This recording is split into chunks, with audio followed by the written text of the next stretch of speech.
Are you telling me that you built a time machine out of a DeLorean?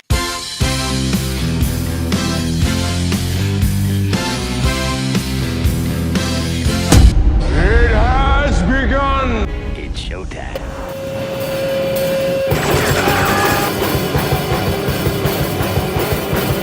I was great.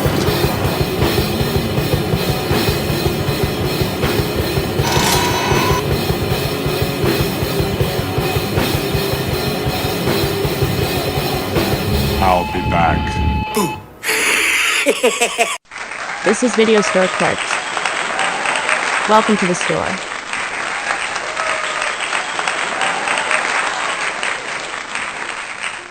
Hello, Internet. Welcome. Welcome once again to the Video Store Clerks Podcast. The podcast so good it leaves a sweet taste in your mouth. We are your clerks for the evening. I'm Dave McFly. Chadman, Doc Chadman. I'm Doc. No, I'm Doc. Jesus Christ. This podcast, great Scott, it's created a paradox. This week's movie takes us back to the future. The 1985 Michael J. Fox, Christopher Lloyd classic. We'll be talking about that tonight. Chuck Nasty is not with us this evening. He's returning some videotapes to a rival video store, and he didn't rewind any of them. That's our boy, Blue. But we will have a very special guest joining us here this evening. He is the king of the Snob Nation, the leader of the Scene Snobs podcast. In fact, when you're on the Scene Snobs channel, you can just consider him God. He is Mick Manhattan with us tonight. Everyone, say hi, Mick. What's up, Hello. everybody? Hello. Welcome. Not to me, but to the show. How you guys doing? Great Scott. You are doing wonderful, sir. How about yourself? I'm just super stoked to be here. I told you. Listen, I love talking about this movie so much I could shit. That'll happen. That's right. It's Mick's favorite movie. So we called in the expert. Since Chuck Nasty is sabotaging the new video store that opened up down the street, we called in the expert.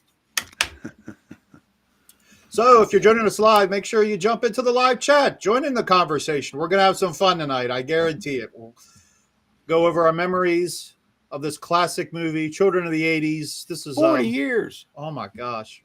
Make you feel old. It will. But it'll be a good time. But we'll start the program as we always do, and that is with the news. I'll cover you.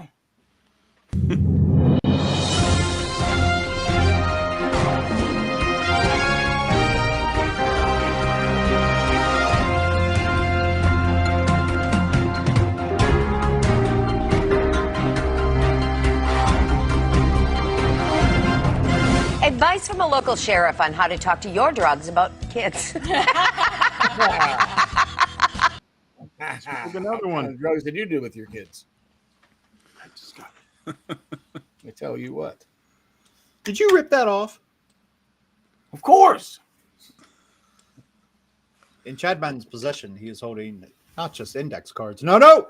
He is holding the top 10. These are your top 10 domestic box office champions over this past weekend. Why domestic? Because we're Americans and the metric system is stupid. Top 10. What do you got? Well, it's not great. Not great.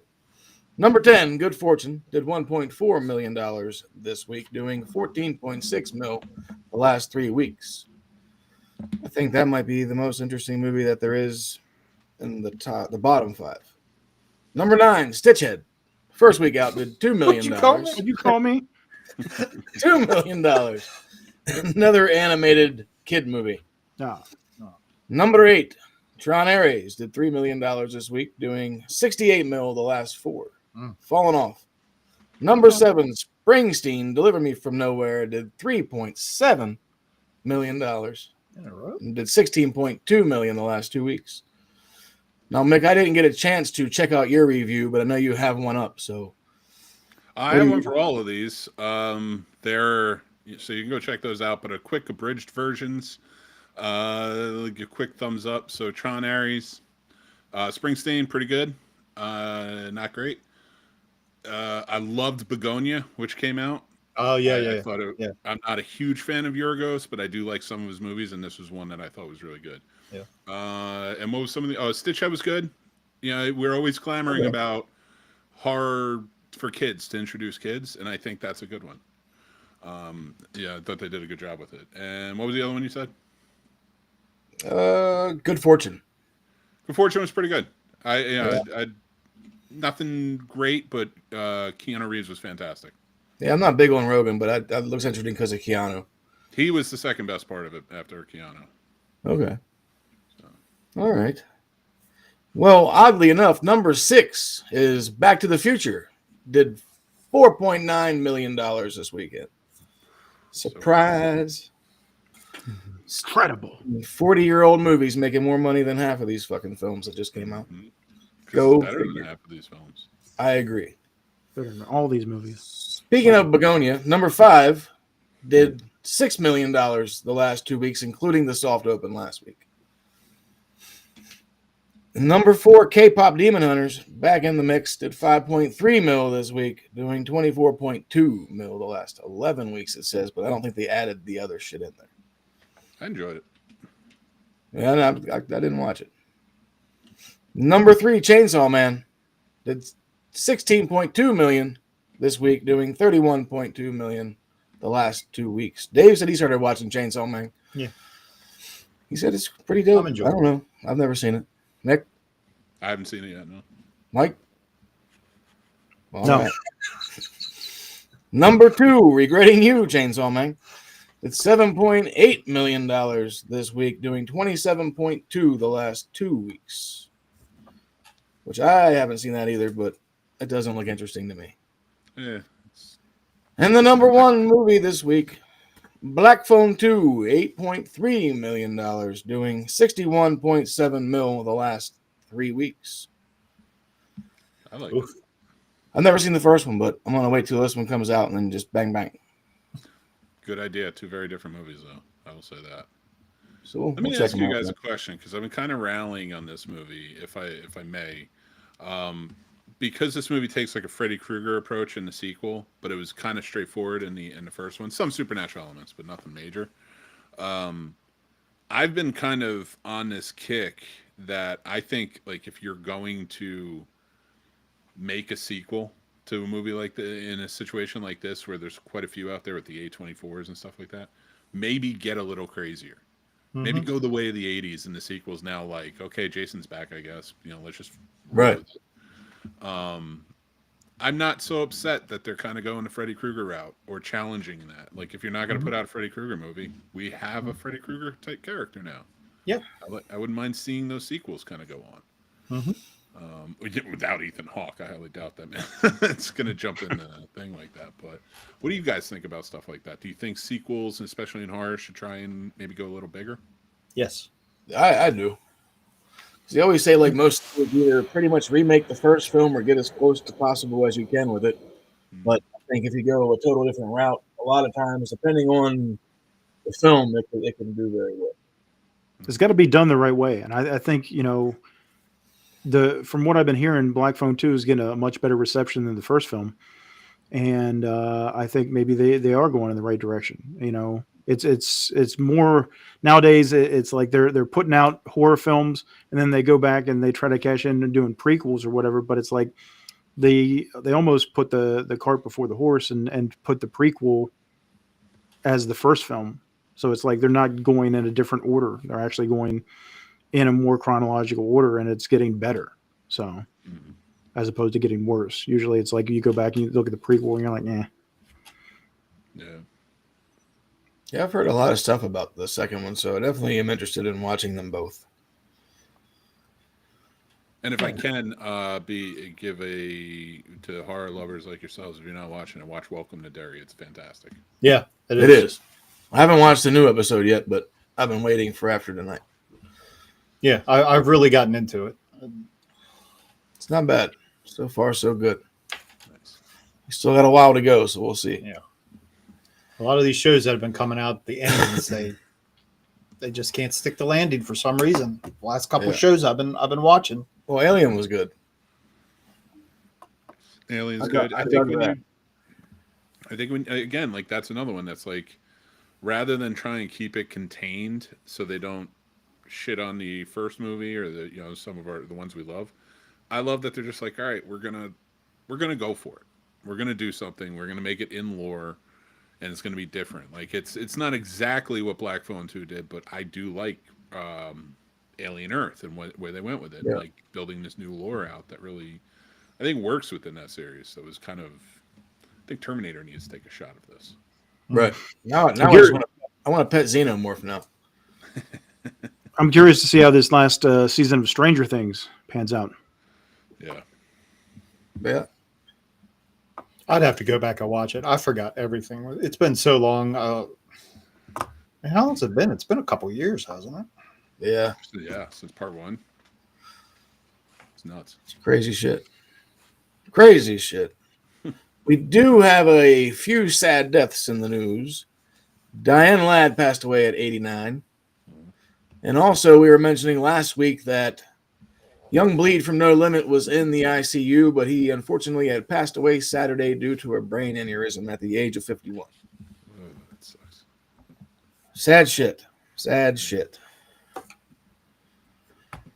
Other non-related news to deaths. Well, actually, we did forget the birthdays, didn't we? Birthdays. Happy birthday. Happy birthday. Thank Ralph you. Macchio, 64. Hey, Good God. Ken Kersinger, 66. Matthew McConaughey, 56. All right. All right. Now on to other news. didn't your boy Tom Savini just have a birthday yesterday? Yeah. I think so. I think it popped up on my shit. 79. too, recently. He's 79. Yep. Yep.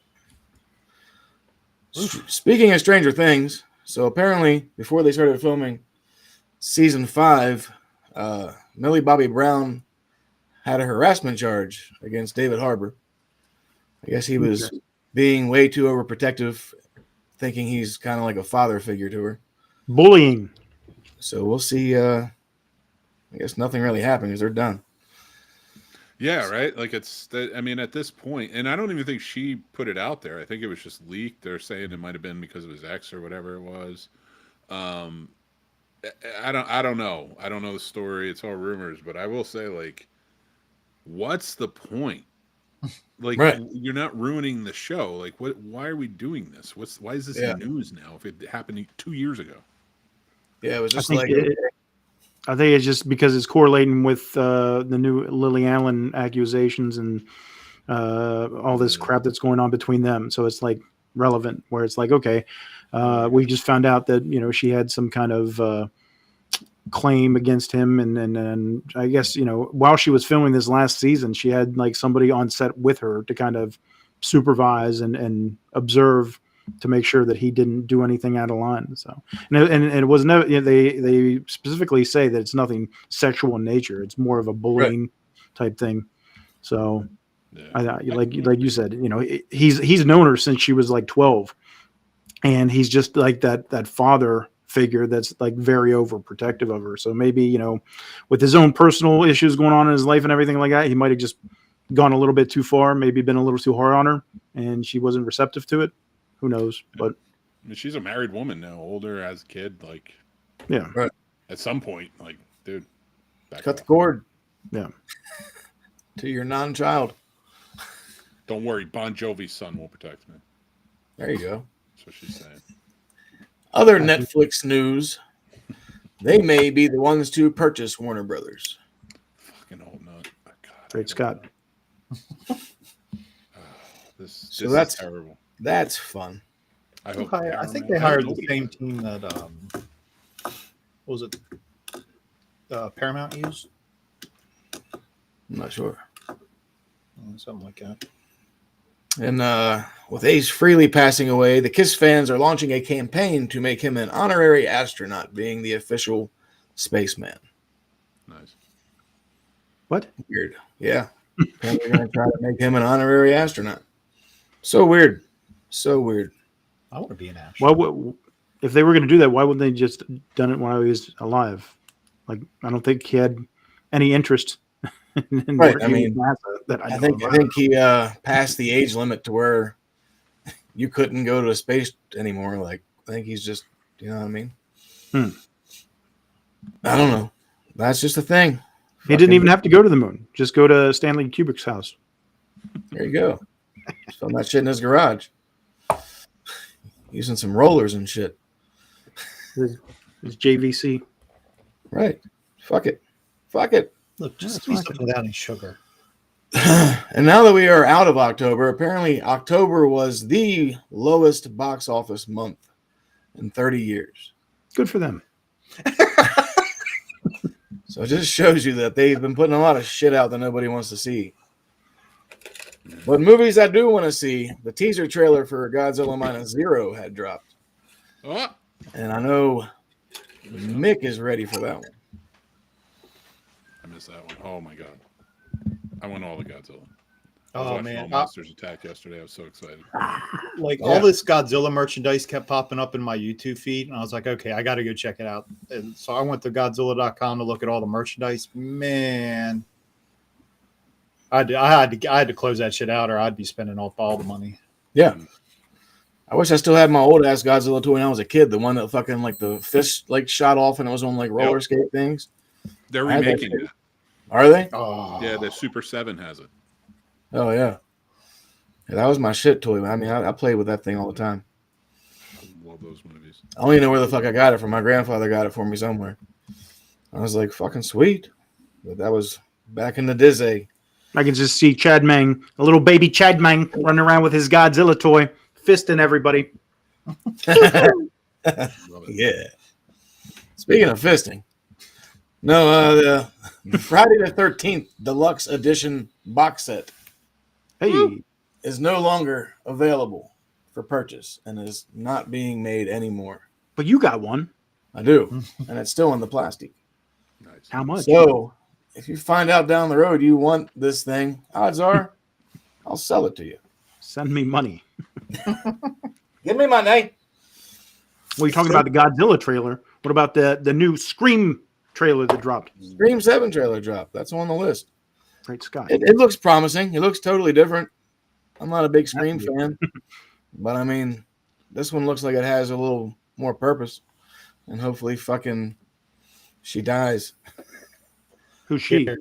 Sydney. Sydney's gonna die. Garrett. She's not gonna die. She's dead meat. There's no way.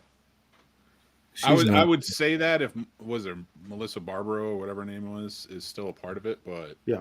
Oh yeah, and Jenna Ortega, but no way. This just looks like just straight up. It's gonna start out and just be fucking balls to the wall. Like it's just you can't tell anybody else is in this film but the three people: the Ghostface, fucking Nev, and her daughter. I think they're going to swerve us. And then at the end, it's going to end up being Barrera. Everybody thinks, oh, she's not affiliated with the film. She got kicked out. But then maybe they went back. They said, you know what? We're going to put you in the film. We're not going to tell anybody. You're going to be the killer. Because, I mean, at the end of that last one, she's you see her walking down the street with the Skeet's mask and knife and all that. So it's like a little foreshadowing, perhaps. I would Maybe. love that if they do that, but they owe that woman something Oh, yeah. after what they did to her. Money. Lots sure. of money. Lots of money. And McKenna Grace is going to be in there. So that's Sydney's daughter now. So we'll see. She's up and comer. I do have one more bit of news Oh, do you? before we jump in to Back to the Future. The long-awaited time has arrived where Robert Englund Mm. got his star on the Walk of Fame on Halloween Day, October 31st. Long overdue. Yeah. Way long overdue. And he even showed up with a Freddy glove. Of course. Had to. They should have let him put his hand in cement with the Freddy glove. What was it? Because I think Heather Langenkamp and Eli Roth, I think, gave speeches. hmm So that's really cool. Yeah, long overdue. Way long. Some people Well like. deserved. I'm surprised Congratulations, Rob. to find out that a lot of these celebrities don't have stars already. Right? I mean, what? Carpenter's got his, what, like last year, the year before or something shit? Like, When are you supposed to get it this year, too? Yeah, it wasn't too long ago, like a year or two before. yeah. Like, I mean, how he didn't have one before is beyond me. Well, unfortunately, Wes Craven will never get to see his. This is true. So. So sad. And if anybody, I think if anybody deserved one, it was probably Carpenter. Yeah. Oh, for sure. And I'm not, all of them do, but like, if you were only going to give it to one, because Hollywood's a bitch sometimes. Yeah. Like Carpenter, I would say is probably number one. Let me ask you that. Let me ask you guys. I know we have to get to Back to the Future, and I'm sorry to do this. We got all the time, especially tonight. Because if we need to, we can go back in time. That's true. 55. Let's do it. Trust me, we're cutting into your bedtime. You're not cutting into ours. That's fair. That is fair. Who's your Rushmore for horror directors? Oh. Carpenter's definitely on there. Yeah. Carpenter and Craven. Definitely got to be up there. Yeah, they're both on there. Hitchcock. Sure. Shit, man. I'd have to think about this. Yeah, Romero. Yeah, there's a lot of good ones. Whale. James Whale directed quite a few. Oh, yeah. And I mean, we haven't even broken into the 80s, really. Yeah, for me. Oh my God, there's so many. Hooper. Who's on the actual Rushmore? Bunch of assholes, Lloyd. Fair. God, I feel like How many people? We'd have to sit and think about that. We'd have to dissect. We'd have to deep dive. I I think. think that's a topic for another one. I think that's like an hour that conversation on its own. That might be an episode right there. That might be an episode right there. You know, it's gotta be. You know what's crazy? We're talking about Robert getting his star on the Walk of Fame, and how so many people that deserve one don't have it. You can buy the star. You know, that's a thing. You know, that's why you see some like assholes that are on there, and you're like, why is that guy there, or that woman? Steven Seagal, what the fuck? You know, there's a criteria, but they can eventually, if they wanted to, they could pay and have their own star put on there. So I always thought, like, why don't the fans just go in and do like GoFundMe's for all these actors to get their stars, the ones that deserve it the most, you know? Mm-hmm. How much is a star, I wonder? I don't know. I think it's like 50,000 or something like that. Good Lord, that's a lot of money for some concrete. And then, I mean, and you have to pay like certain fees or something. Like if it gets broken, I think it's on you to. 85,000 for the sponsorship fee. Holy fuck! Yeah, it's up there. Like it's. I mean, for most of these actors, like I'm not saying that's not important money. You know, I don't think Robert Englund is rolling around with billions. You know what I mean? And nothing against him, but like. That's a lot of money to charge him. Now, the good thing is they can get sponsored. They can get other actors and other, you know, and a lot of times they will, especially for the older ones who feel like they deserve it. But I feel like it's one, I don't know. It just feels like it doesn't need to be like that much. Should be. It shouldn't. Yeah, that's some crazy shit. Let's make our own Walk of Fame. The podcaster Walk of Fame. There you go. Hi, I'm the Scene Snobs. Downtown Baltimore. Fuck you, dude. Get out of here. What were the? What about the? You got remakes that nobody wanted, Chad, on your list? I got no remakes. I sent you the shit earlier. Thanks a lot. You're welcome.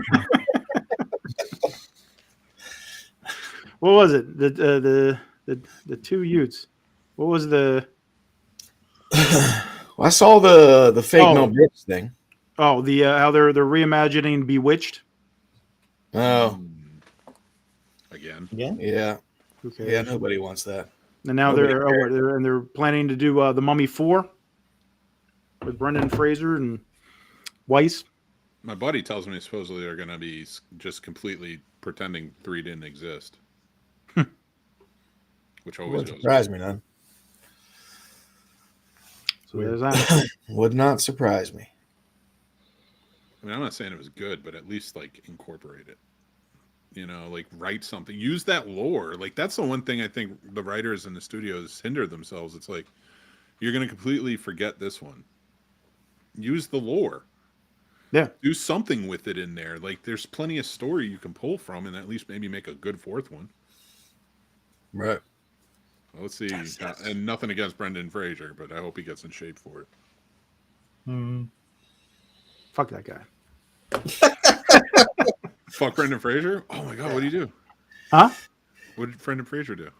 Nah, he's just he's nah. I could do without him. No, listen, I'm not a protector of Brendan Fraser. I don't care. I've met him a couple times, and he's too full of himself. I think him coming back, doing the whale, getting these awards and everything, it's gone to his head a little bit, and he thinks a little bit higher of himself than he should. But he's the front man for the Lone Rangers. True. That is true. Well, that's all we got for the news. Thank God. Let's get into something fun. Yeah. Let's talk Back to the Future. Back to the Future. I'm in it to win it. Oh, yeah. All right, Mick, you're the guest. This is your favorite movie. Favorite movie of all time, Mick? All time. This is All Number time. one. There's nothing. Like nothing above this one. Wow. Whenever we talked about doing it, I thought now keep in mind, like I was a filmmaker for 25 years. All right, when you're on a film set, when you're young, this isn't your favorite movie, even though it is. You know what I mean? You're always saying like, no, of course, this, that, the other thing, All President's Man, Godfather, blah blah blah, like all the things that are like really popular. But I had to recompense it. This movie has the most nostalgic fun for me. It's still thrilling throughout every single time I've seen it over 400 times. It's easy, and I'm counting the times you put it on. It's like maybe midway through, or just stuff like that, or start it and maybe leave. Like so, like at some point, I've witnessed this movie 400 times, over 400 times, and I cannot get over how much fun it is, and it's still timeless after 40 years. I don't think I've ever introduced this movie to anyone, and they had a bad thing to say, or they had like this is boring and I'm not really into it. Every single person I know is into this. This is a go-to. I forget who said it was a comfort film earlier, but I could not agree more. This is in my opinion, this is a top 5 all time in any movie ever comfort film. And I'd be hard pressed to say if you ask people like, is this a comfort film for you? They would agree with that. Like from beginning to end, even with its flaws, still such a great movie. You can see around its flaws and just be like, you know what? This is too much fun to pick apart. Or you can have fun picking it apart. True. I just get into it every step of the way. When I lived out in LA, I visited all the sets, all the film locations and everything. I ate at that Burger King at the beginning, which is down in Burbank. This is my movie. This is the thing that I love, like in terms of movies. Like I think you guys know how much I love movies and talked about them, made in my life. Yeah. This is it. This is number one. This is the one that I just, like I said, I watched a terrible movie Saturday. First movie I put on right after was Back to the Future. Wasn't even a breath. I was like, I'm putting on Back to the Future. I need to cleanse my palate with something great and amazing. And it just is. Like I every aspect of this movie, Doc and Marty are fantastic.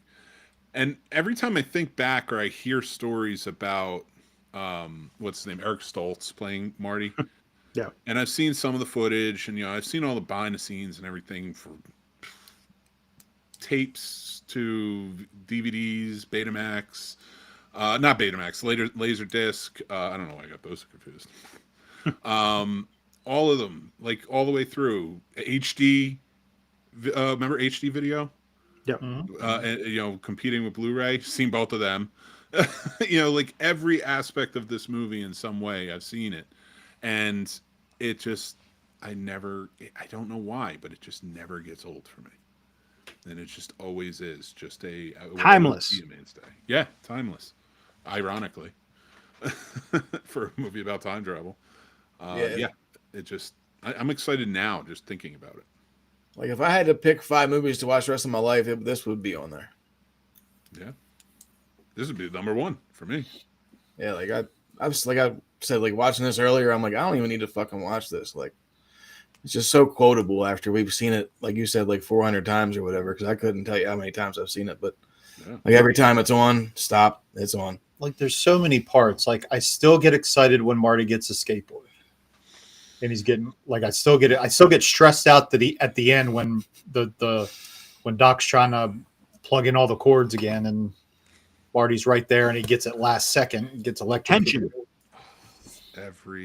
That entire ending, every time, even Saturday, as early as Saturday, I was just thrilling. I'm watching this ending, and I'm like, is he gonna make it? I know he's gonna make it. Yeah. And I want to point out, like, I didn't say like I'd seen it over 400 times. That and a lot of people take that as a challenge. Like, oh man, no, there's no movie that comes nearly as close.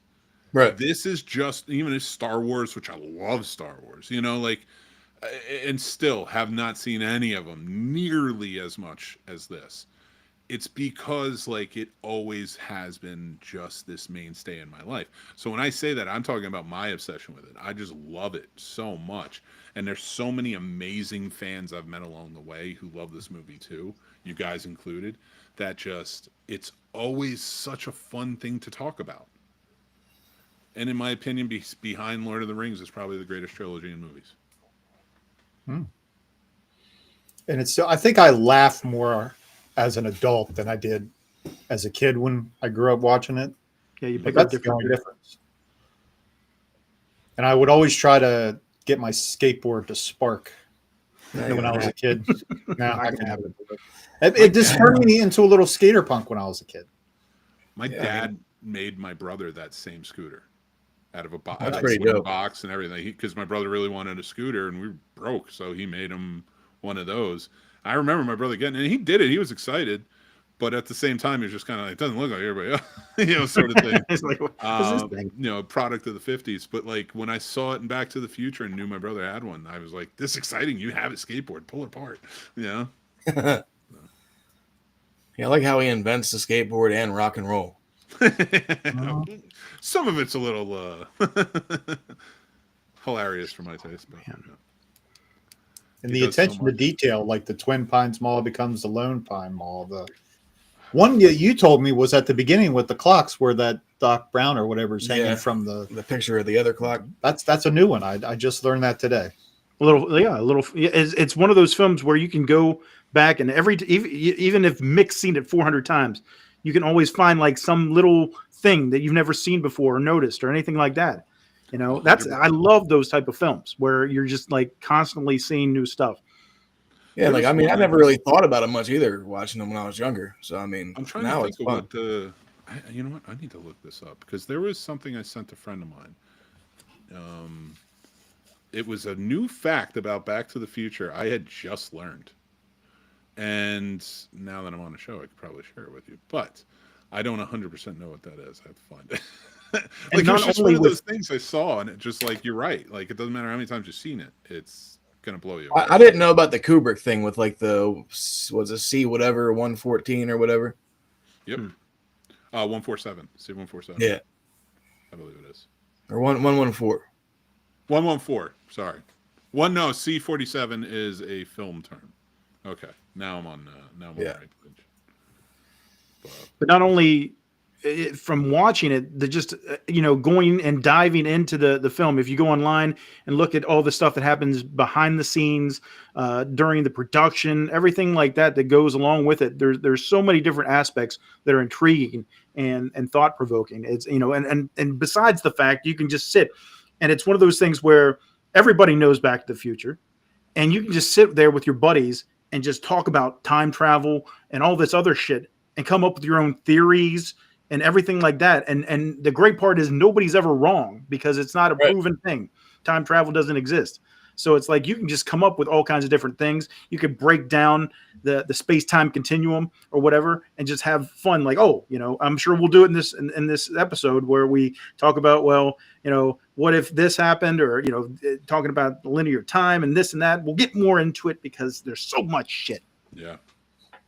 Yeah, my buddy and I were actually just talking about it the other day, and like it was just an innocuous conversation where he's like, you know what I don't understand about Back to the Future, and of course I'm all in, so I'm like, what? And he's like, Marty should have figured out where Doc's house was, just geographically speaking. He should have been able to maneuver himself to that side of town and know what his garage looks like, because he knew the house had burnt out. And I'm like, and I'm sitting here and I'm reading this, and as he's sending me the text, and I'm like, oh fuck, that's a great point. But it's just one of those conversations you can have about this movie that just it creates discussion, and I love that. It was a block past John F. Kennedy Drive. I mean, it's a great joke, and I'm glad they had that. But like, it is still leaves room for just those things where like you can just enjoy, like, and again, it's just an easy, digestible film that I think is a classic personally, like hardcore, like up there with the big ones. Yeah. It's one of them films too, whenever you realize whenever your parents are like teaching you as a kid, like everything they're telling you not to do is shit they know from past experiences, because then you find out they're full of shit later in life. Like his mom never drinking and blah, blah, blah, like sitting in a parked car. Like apparently she was down. Yeah. Like she became an alcoholic for a reason. Yeah, it's such a good script. Like it sets so much up, and it's just, this. And even like it was we sit here and we wax nostalgic, and we love it, and we have so much fun with it. There's a whole other side to where I remember reading something about how ERIK Stoltz during one of the table reads was whatever at the very end, they were saying that everybody was laughing and having a good time after the table read, and ERIK Stoltz was saying that like this film is like one of the biggest tragedies out there. And he explained the perspective about how, Marty is basically losing his original family and all these different things. And he's going into a new future with a family he doesn't know, and how he's just being rewarded with, material possessions and stuff like that. And you can like get deep into this film and look at the darker side to it, where it's like, okay, these guys are very self-centered. They're more focused on their lives. You would think, that's the thing. Whenever we talk about time travel, at least in my experience, ever since this film, this is probably like as kids, we're sitting there, okay, if you could go back in time, what would you do? And I feel like the most common answer to that question is kill Hitler. I feel like I've heard that from like the majority of people. I don't know why. It's just one of those things, because you think of like the most horrible thing that you can, going back and looking at history. You're like, well, obviously there's more horrible things, everything. There's so many horrible things, but everybody, like as we're kids, we're almost taught like that's the worst thing that's happened, like whenever. I mean, honestly, like if I had a time machine, I would learn German, go back and beat him in the race. There you go. Become Supreme Chancellor. Just be like, fuck that little guy with the mustache. But at no point do they ever talk about going back and fixing the problems of the past, or righting wrongs or anything like that. It's like Doc just wants to. He's going into the future at first. That's his plan. Yeah. But he should know that you almost can't go into the past, because as soon as you go into the past, if you interact with anybody, you're going to create a different tangent. You're going to change history, and it's going to create a paradox. And I think that's why his plan was never to go back. It was always to go forward, because he wanted to see it. Because even he says he's, about going, with going back, like, because the only reason we're on 1955 is because remember he's hitting the dials, like you want to see the birth of Christ, another better day. Mm-hmm. So that's the only reason Marty ever actually went back. But he had talked about going to the future. Right. But he was adamant in every layer about, except for the third one, which I thought was funny, but don't fuck with the timeline. So I think he was pure scientific about it. I'm not changing anything. I want to explore, and that's all I need out of life. Just observe. Yeah, just observe for scientific purposes. So I think that because Doc was so eccentric about that, like it made it believable that like he's not out to solve the world's problems. Like in fact, it's kind of funny that Marty solved his own problems, knowing the doc was against it, you know. But I loved it, and it still made for a great movie. Yeah, we got gypped in 2015. Yeah. I have all those old newspapers too. They came out with Don't know hoverboards. Where's our flying cars? They got a lot of stuff right, though. I was sitting there watching part 2, and I know we're talking about part 1, but it's like there's so many little things that I pick up, and I'm like, man, they got it right. Like the thing that popped in my head earlier was whenever they're in the Cafe 80s, and Griff yells at the two people that are on like the Pelotons. I'm like, oh shit, fucking Pelotons, essentially, more or less. Dude, honestly, like I love that aspect of the future too. Like you can pedal to pay for your food, and it keeps the lights on in the restaurant. Like you are helping keep the electricity. Like that was, and charging your TV and everything. Like that was they added so many cool little elements throughout. And they give you those hints. And I know, again, we are talking about the first one, but I do feel like they all go hand in hand. And like you said, so much little like Easter eggs here and there. Like, the trains shirt that Doc is wearing, Doc is wearing in the second one is his mask in the third one. Yeah. And it's a steam engine on the on his shirt. Oh, yeah. So, little stuff like that, like just like always intrigued me about this. And it all stemmed from this one. Truly fantastic. I like this movie. Really, like you're right. Like just every time you watch it, you can find something new, either discovering or something that'll make you think. Yeah. And like that, what I look for in a good movie is, can I go back and rewatch it and still be entertained? And with this, in fact, it's a no-brainer. Kind of better on the rewatch. You pick up when on the rewatch you pick up things like George's reaction at the beginning. You were bird watching. What was it, George? What, Lori? What? That guilt. Yeah. You're like, oh, okay, that's even funnier now. Yeah. The most awkward actor on the planet.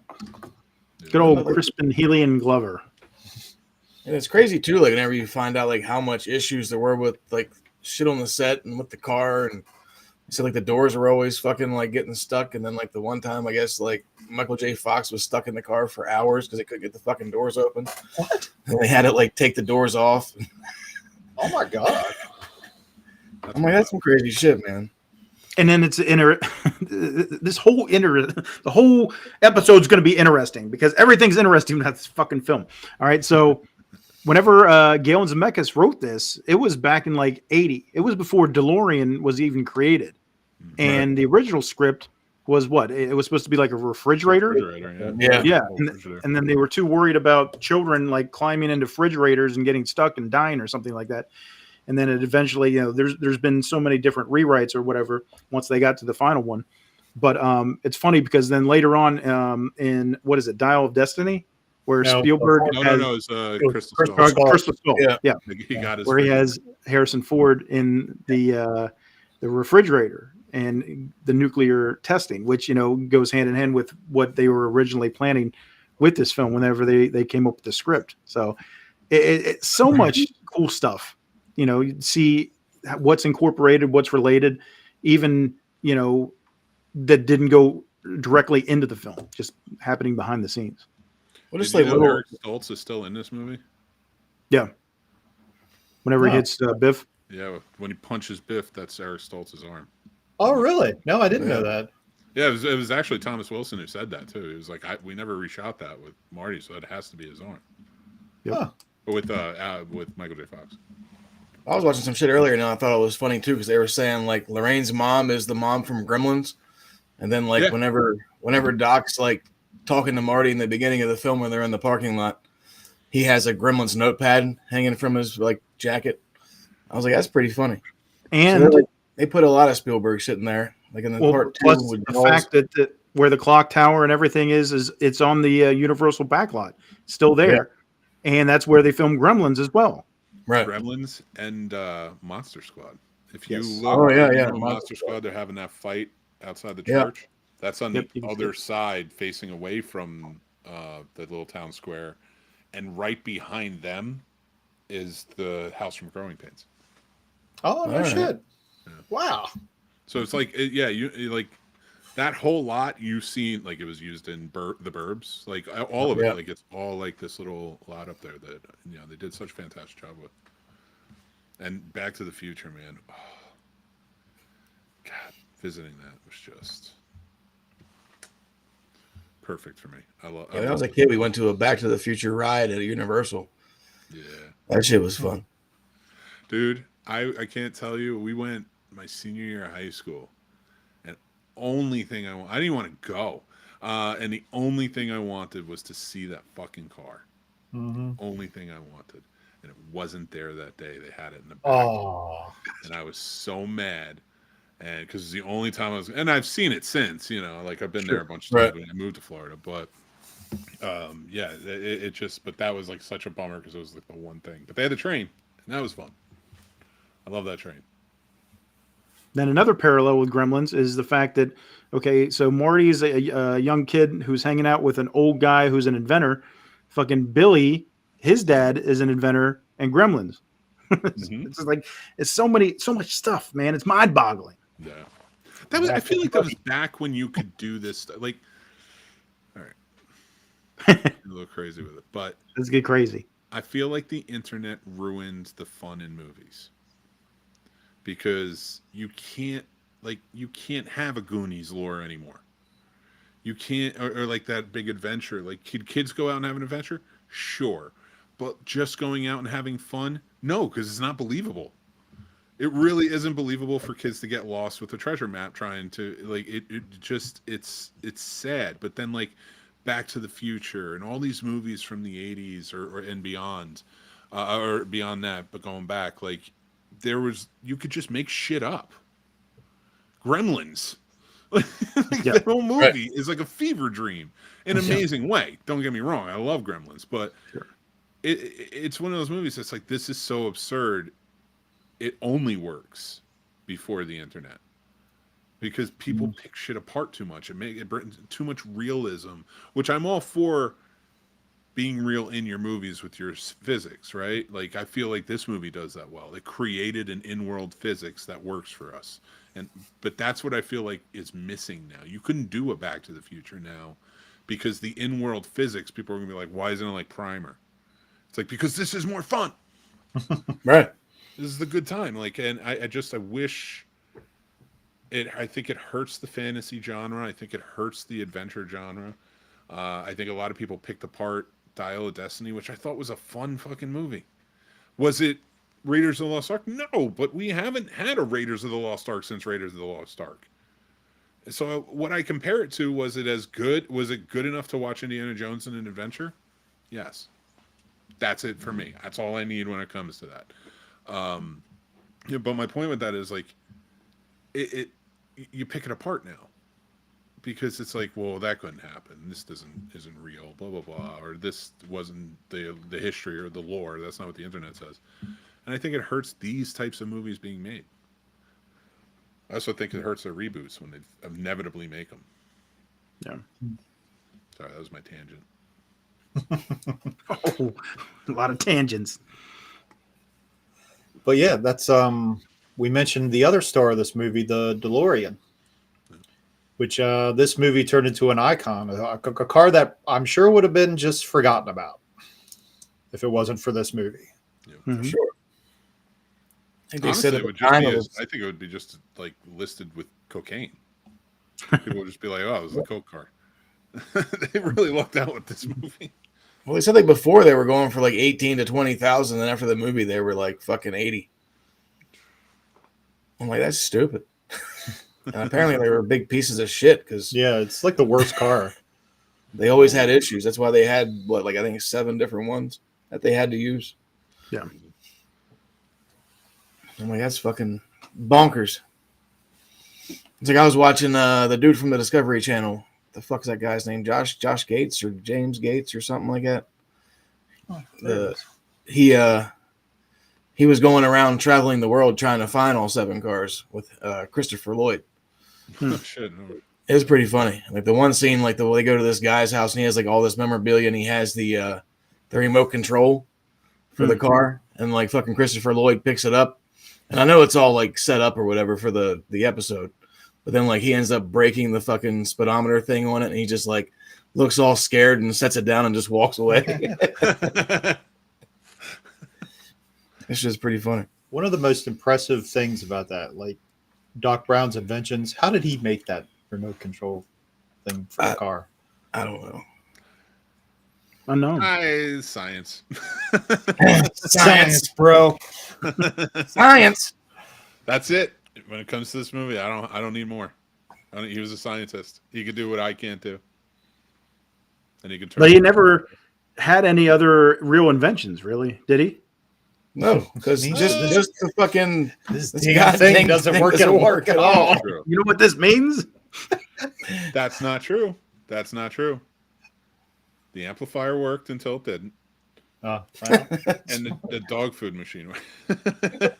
What? Okay, now at the very beginning of the film, we see the clocks and everything that's going on. What the hell experiment was he doing? That's what I was telling that to Dave earlier. I'm like, what the fuck? He just set all his clocks 25 minutes slow. So then he's like, oh, the experiment worked. I'm like, yeah, you can fucking set a clock. Congratulations.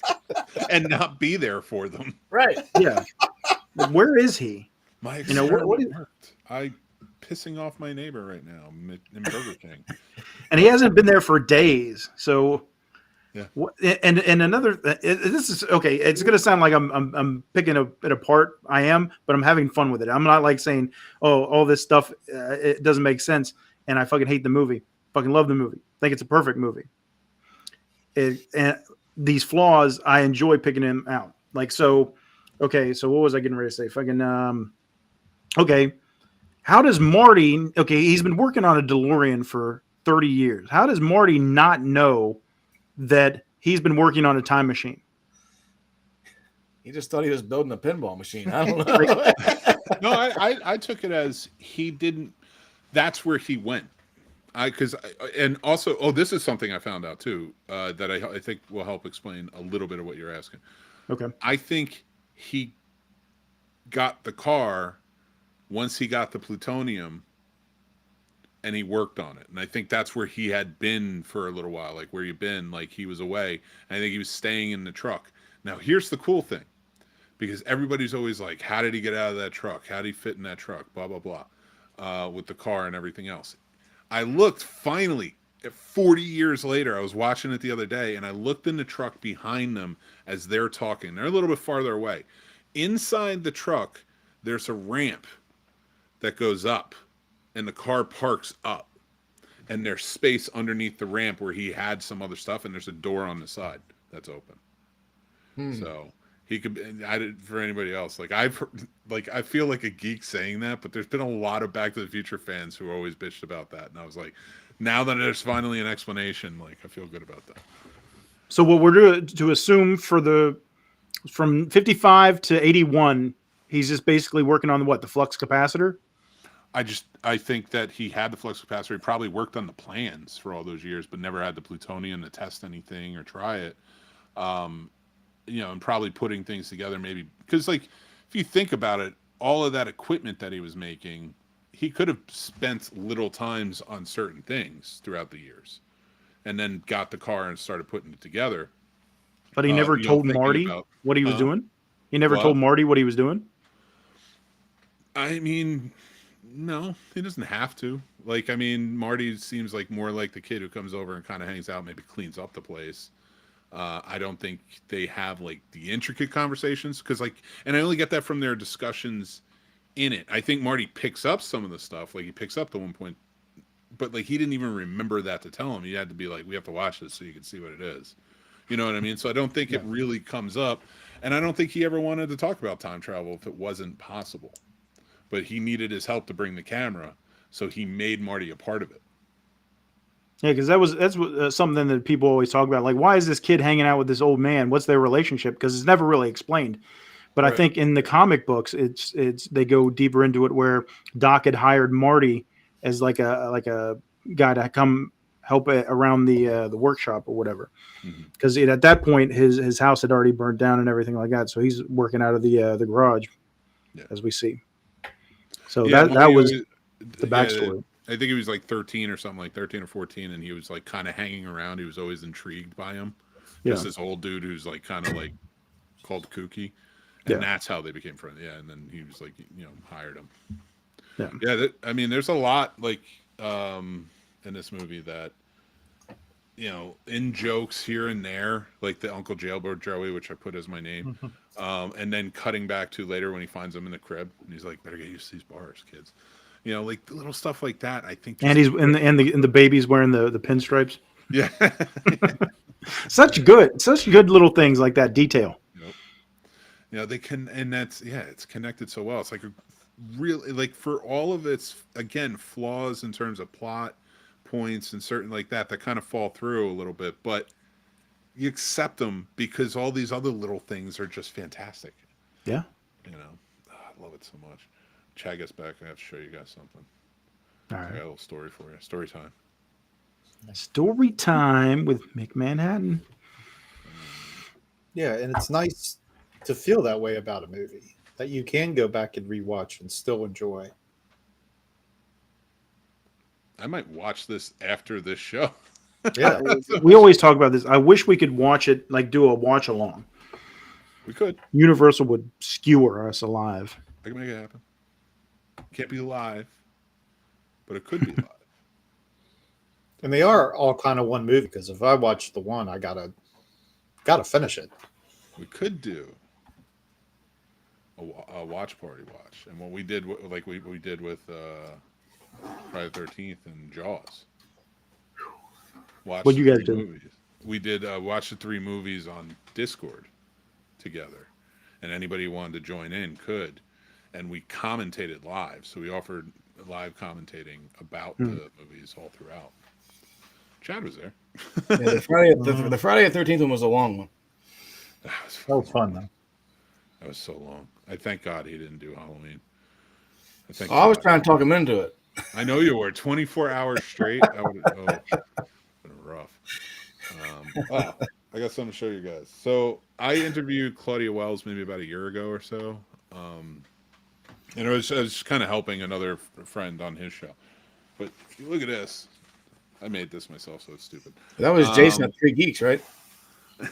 Jason, 3 Geeks. Yeah. He did such a great interview. And we talked about the Save the Clock Tower flyer, right? And I brought it up and I pulled this out just like that. And I was like, I met you in 2004, I think, in 4 or 5, in Chiller Theater Convention in Jersey. And I was telling her that, and I was like, it was first time meeting you. You were so sweet, you're so kind. I was like, and you signed the Save the Clock Tower for me. And it was funny because I remember she had them there. I got a picture signed, and I was like, can I have one of these flyers too? She goes, yeah, just take it. She would just print them up so people could take them. I was like, can you sign it for me? And she goes, I don't remember what I wrote. And I was like, I love you, 555-4823. And I was like, with an exclamation point. And she goes, how do you know that? And I was like, I love this movie. It's my favorite movie. And like, I used that phone number as passwords before. Not now. It's been a long time, but like, I've used that number as passwords before. Just because it was one that was just embedded in my mind. I don't know why. Sure. But, so I told her, and she did sign it that way. Signed it exactly the way, and then signed her name on that bottom for that. She's very sweet. No charge. Just was like, oh, that was so sweet. Thank you.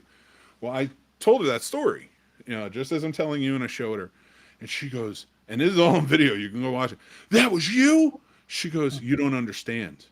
Ever since that day, I have been signing one of these for everyone. She made a T-shirt out of it because she has a clothing company now.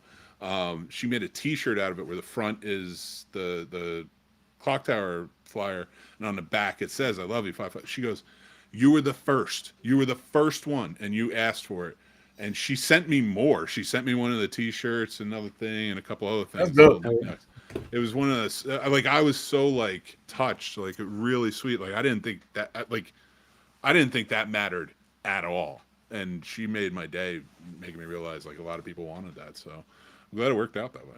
Personally, that's always an awesome story. I love that kind of stuff, man. Yeah, she was so sweet and kind. Man. Hell, she made my day. I seen her at Steel City Con like a year or two ago, and she was walking by, and she said she loved my haircut, and I was like, "Hey, I'll take that from Claudia Wells all day."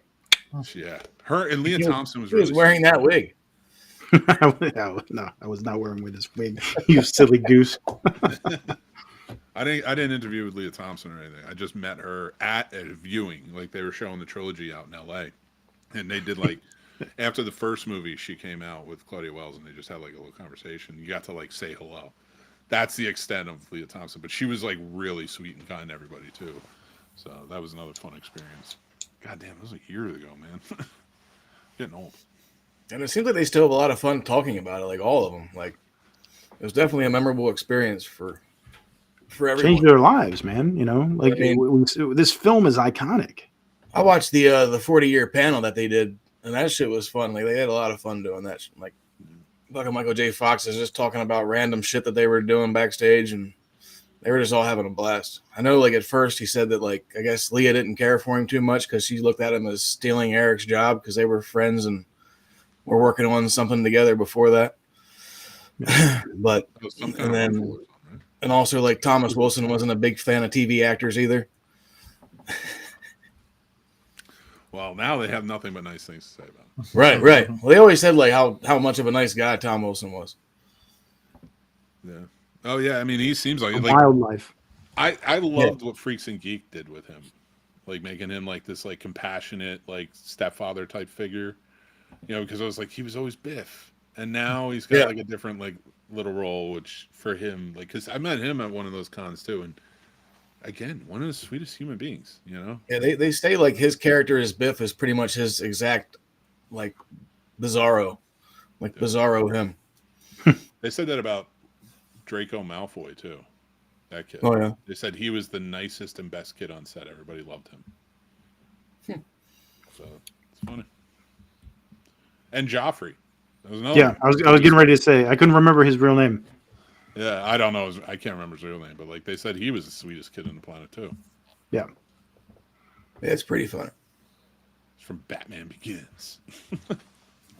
I mean, you know, for Tom Wilson, you know, this is his life. You know, he's done stuff obviously after this film, but it never got to the status of this. So it's like, you know, I'm glad that like these guys embrace the film because there's so many people that, you know, it's like if they do a big film and it's like, oh, that's what I'm known for, and they kind of shy away from it where they're like, you know, I don't want to talk about that. I want to talk about what other things I've done or what I'm getting ready to do or this and that. They try to play it off like, you know, whatever.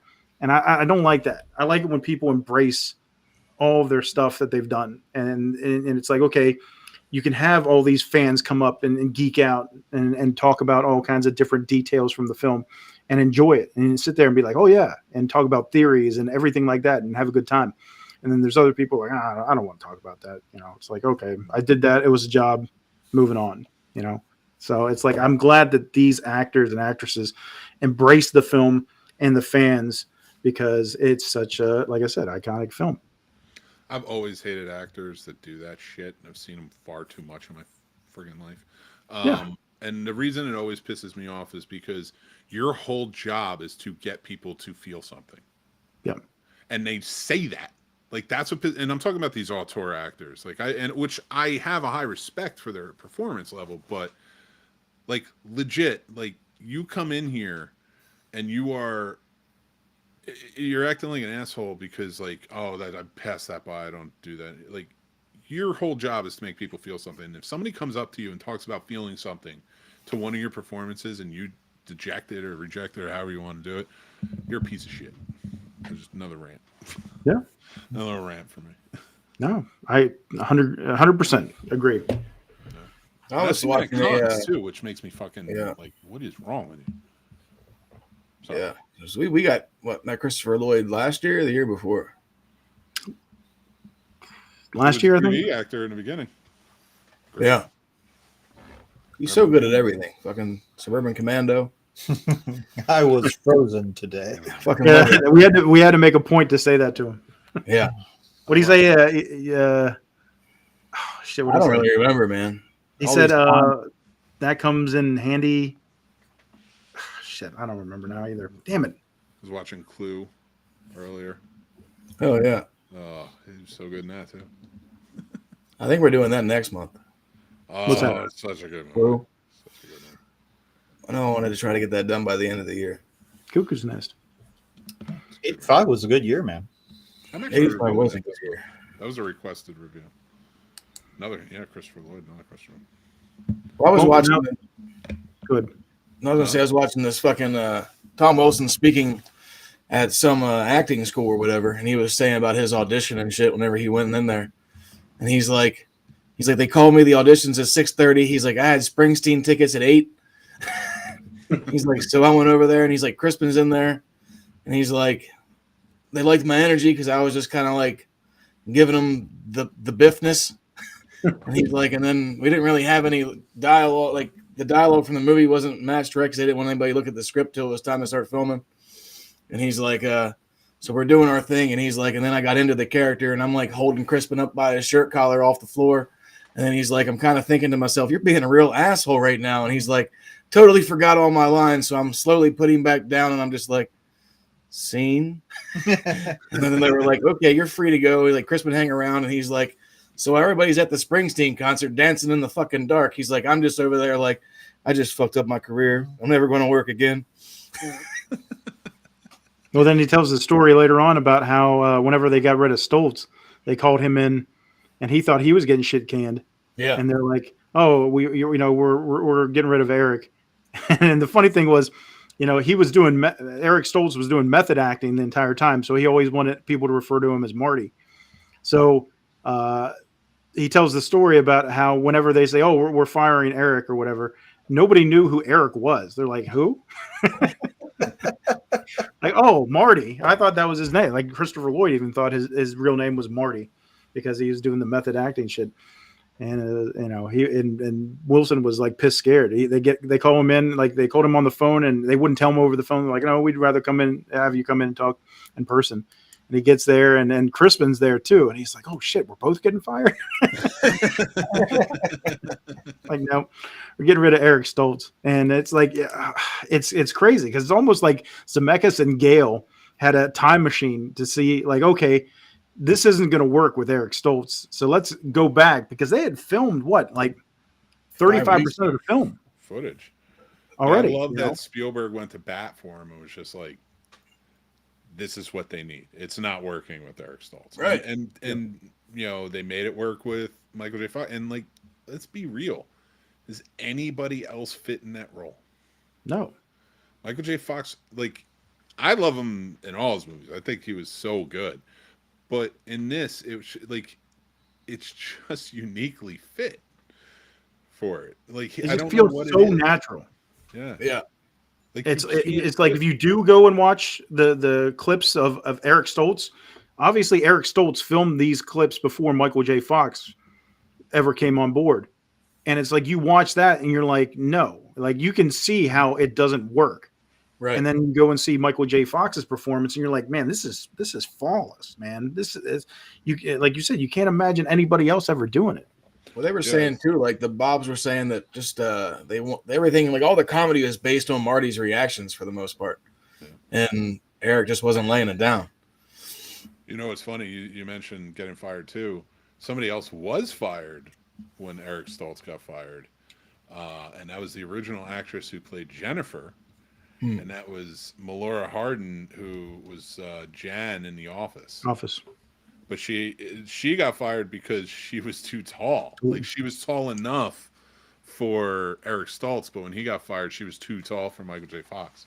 Yeah. Oh, well, damn. That's interesting. And Michael J. Fox was the original pick, for Marty. Yeah. It was just scheduling issues. Yeah. Yeah, he pretty much only slept like 3 hours a day during the whole filming of that. Yeah, in a car. He was filming 6 a.m. until fucking 3 a.m., 4 o'clock in the morning. Because he'd be doing Family Ties during the week, and then on the weekends he would come and do Back to the Future. He was doing them simultaneously during the day, and then during the night doing Back to the Future because they had to make up all that time for the 3 weeks they had lost. Yeah, and it just like he said, it took a toll on his body in a big way. I guess so. You can see it like in his eyes in some of the scenes. Yeah. But I think that adds a layer of like this 17-year-old finds Yeah. himself in 1955. Like he's stressed, he's tired, he's like wired a little bit, and I think it just works in such a beautiful way. I will say, when it comes to Michael J. Fox like being brought in, I lost my train of thought. Like I had like another little tidbit, but now I can't remember it. It'll come back to me. Let's keep going. Why not back? Let's do this again. All right. Well, not only him looking tired, I think it's because Marty McFly has like one of the worst sleeping positions of anyone.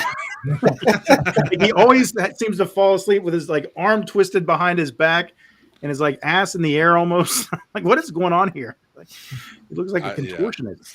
Yeah. These kids, they sleep in weird ways. Now we're old. We sleep like that. We'll die. You fall asleep in your clothes again, Marty? I mean, that ending, man. You know what that envelope he's carrying at the end is? It's his demo reel. He's sending it in. That's right. Hey, we got a pop up. Fourth horse. Hey. Boom. Am I late? I think I'm a little late here. Sorry, as things come up. Chuck, you're going to have to hop in the DeLorean and go back an hour and 18 minutes. Right. Back to the future. Yeah. Sorry, I wasn't able to be on for the whole show. I had some issues that came up, so here I am now. I figured I'd jump on at the ass end of it, as God intended. I like it. But I would be remiss if I didn't mention another character we haven't talked about yet in this movie. The music. Oh.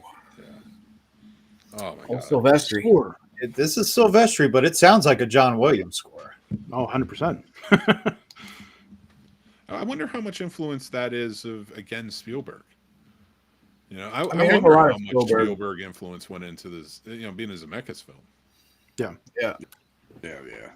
Because this seems like such a big movie for Zemeckis at the time.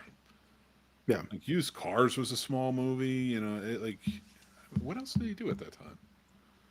Well, that was his thing. Was he was talking about in an interview where they were shopping Back to the Future around and nobody wanted it. Yeah. And the main thing he thought was that nobody wanted to touch it because the films he had done previous had been box office failures. So it wasn't, he said the only person that wanted to do it no matter what was Spielberg. But he didn't want to be known as a guy that could only work and have a film because of Spielberg. So he told him, he was like, I want to do Back to the Future with you, but I gotta go off and do something on my own. And he ended up going off and doing Romancing the Stone.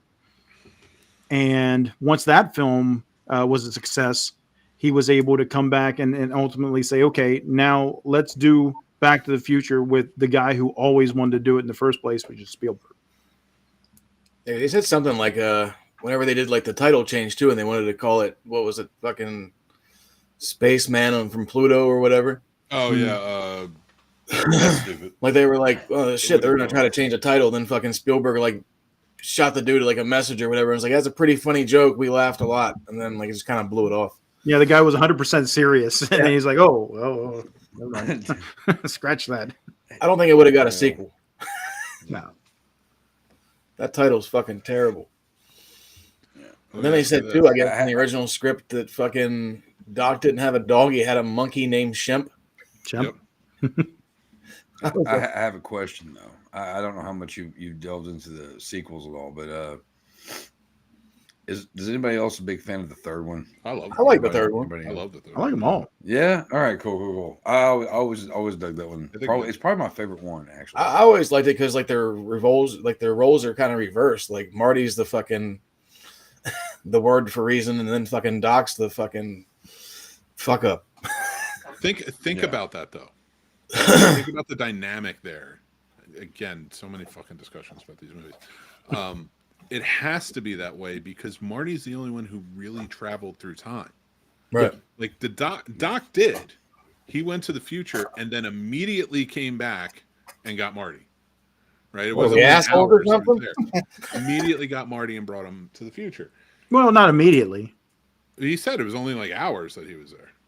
No, because he talks about in part 2 where he gets to the future and then he finds out what happens to Marty's kid. Yeah. And then Travels 3 weeks down the line and then comes back and gets he keeps going back because then he finds out about the sister going to jail. Yeah. So well, that's what he said. He only spent a few hours there. He was doing the rejuvenation and stuff to come back. So, like, it was like not few hours. I shouldn't say it was like 3 hours, but like a day. Right. And what I mean is, like, Marty was gone for a week, you know, and had to deal and learn from old Doc how to, like, what the deal with time travel was. Whereas older Doc was a little more reckless. But once he came back, Marty kind of kept him in line, except for when they went back to 85. Then he wanted to have I'm not saying it properly, but so by the time you get to the third one, Marty understands the dire need more than Doc does, I think. Because Doc had he was stuck there. He had already resigned himself. Like, he was only really time traveled once or twice, you know, without Marty. Sure. And then once he goes back, he's just stuck there. He's not time traveling anymore. He just has to live there. So I think he just was the reckless one by the time you get to the third one, and Marty was the more together. And I love that dynamic. Yeah, it worked really well.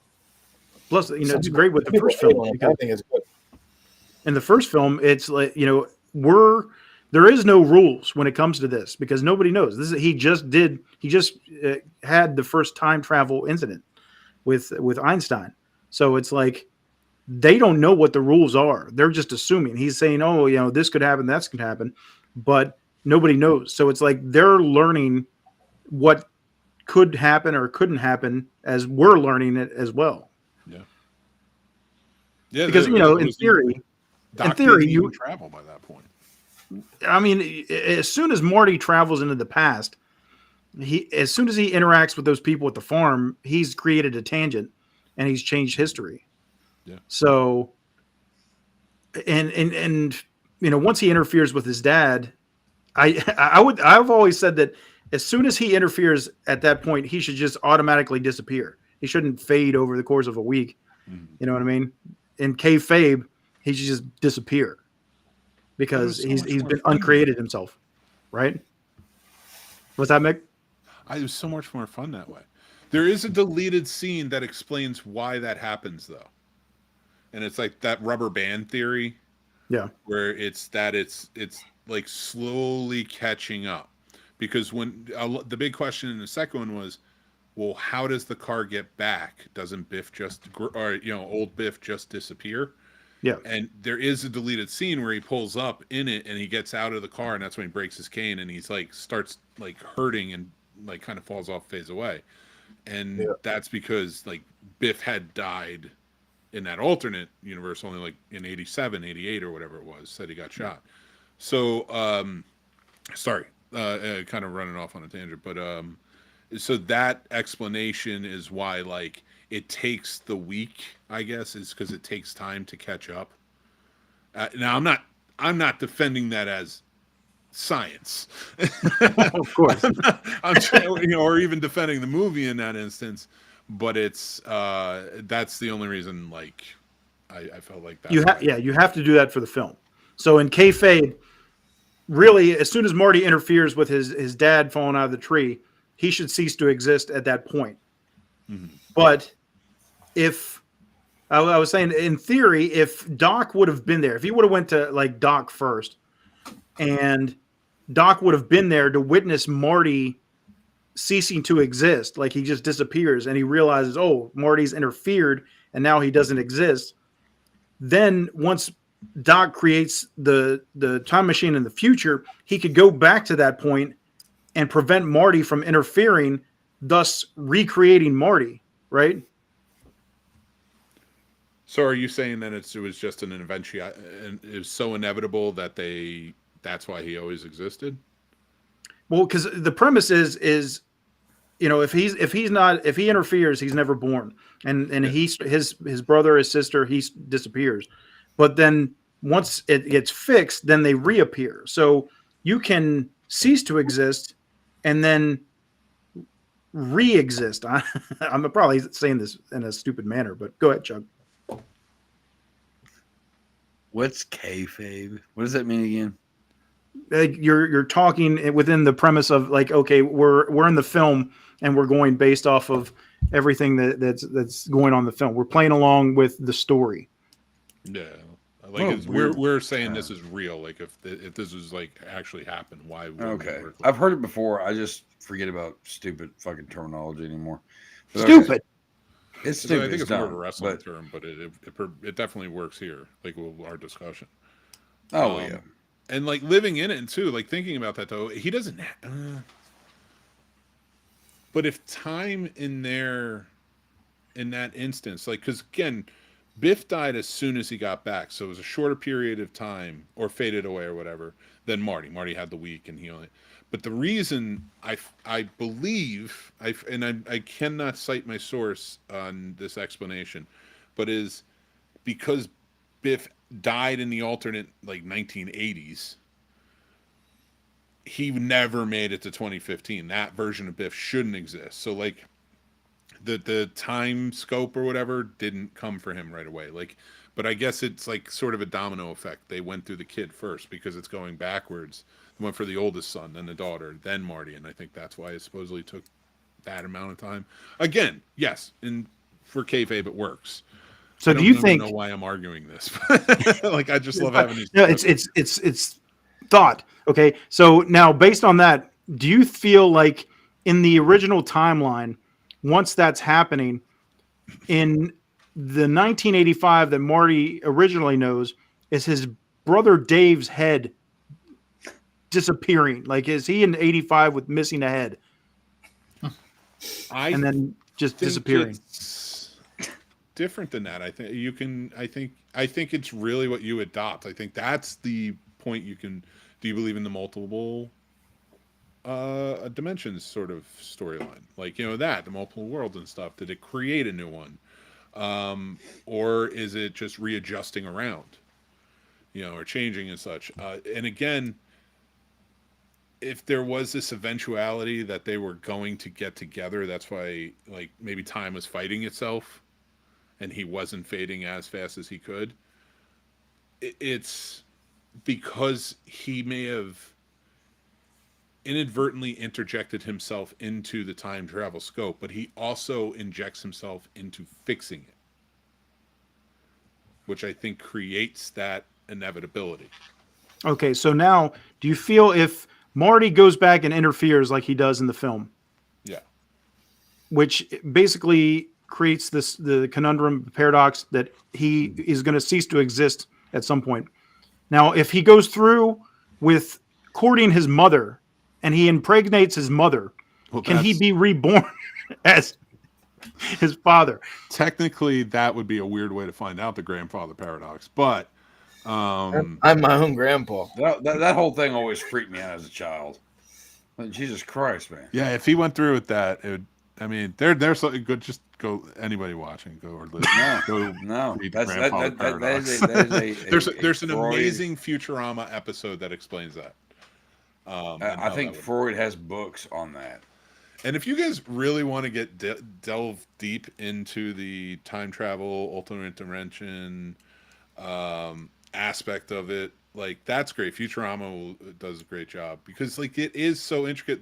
These writers almost want to know what science is all about, and all these different theories. But Rick and Morty, which is of course a copy of, or I would call it an homage, a vulgar copy, Back to the Future. Like, and they even explain like why Morty's still there, and like what happens to him, and like what happens if every time he changes it, like. All those explanations are perfectly fit, so I just adopt it all.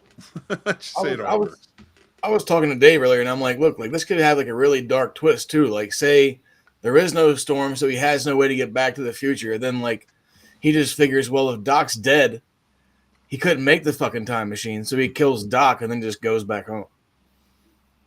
Well, how would he get back home? Or just like because he didn't make the time machine, so he shouldn't be there to begin with. So if they kill Doc, wait, would he just disappear from 55 and go back to 85? If he goes back, well, because he read the letter. So he put but I'm saying if he just kills Doc himself and doesn't tell him shit because he figures if Doc's dead, he can't make the time machine. Oh, just like right out the gate, he kills Doc? Yeah, So, because like, he can't make the time machine, but if he's dead, I feel like that would be like if Dave killed you. That's heavy. Or would he shit, just be fucking stuck dark. in that 55? but As would he? the- Like, if there's no time machine, though, would he just be revert stuck, back or to 85? or would that just reset everything? I think it creates, like they do in, like they talk about in Avengers Endgame. That's your future now. So like he may go back and change stuff, but when he comes back, of course, we know he's in an alternate 85, which is ironic because he should have technically gone back and fixed that, but he didn't. He fixed the bad one, which but anyway, he goes back. He doesn't know anything about this world. In fact, he says to him, he's like, if one of your kids burns the thing, burns the carpet at 7, go easy on him. One, who says that. Two, who says it at a dance, not even a prom, in the 50s, just like, whatever, you guys kiss, but when you bang and you have like 3 kids, the third one, take care of them. Then Wrong Turn 2 happens. But that never happens. So that's the dark part that you were talking about earlier with Marty comes back. He has no memories of these people. And he's supposed to just accept that life is good because of capitalism. Right. Because he gets a truck, right? Yeah, you're basically it's the same family, but they're different people. They don't. It's like I don't know. We can't get into Peacemaker right now, but that's a whole other thing. But yeah, obviously he's in another time or dimension, and things are similar, but things are different. So, but how do we know? That's like the funny horror story of it, is like, how do we know that Marty was Marty? Like, how do you know he didn't play the violin? Why does he have a demo reel? Right. Or a demo tape, I should say. Shit like that. Like, how much did he change? They're coming back from playing tennis. The first time they were eating peanut brittle and watching the Honeymooners, not doing shit. Let's be real. You gotta change that oil, Pop. So whenever he creates the tangent and goes into the alternate 1985, if he would have, whenever Doc pulls up in his driveway, and if he would have said, "Look, we got to go back and fix it," and they jump in the DeLorean and they go back to 1955, and they prevent him from interfering with anything, would that erase the tangent timeline and everything go back to the original timeline, or are these timelines coexisting and are just infinite with every change? Again, I think it's like what you subscribe to in theory. Like, is it an alternate dimension that Marty will just never exist in anymore? Like, because they're gone now, and they're not going to go back to that same one once they make the changes, So, like, we know that's how it works, but it could just be creating alternate timelines that just kind of exist, And why don't his parents realize that their son looks exactly like the guy that they met for a week back in high school? Why is Marty? That's a nice name. Outside polishing the car. Like, I wouldn't trust that dude near my wife, my daughter, my son, anybody. Like, beat it, dude. You belong in jail. Like, we gotta talk. why is Lorraine okay with that? I have to say that I'm glad I've popped on here to say hey, and so that I love you all to death. I don't. Yeah, Back to the Future, fun movie. I have nothing really to say about this movie, but I just wanted to come on and say hi, guys. It is. Are you really fucked up? I will. I'll be back on. I'll be back on next Tuesday. Oh, great! Because I know what's happening next Tuesday, and I love that movie very much. It's a great movie, fantastic movie. Gonna be on to watch. A lot of death, a lot of destruction. But at this point, I'm gonna bow out because I have nothing to say whatsoever.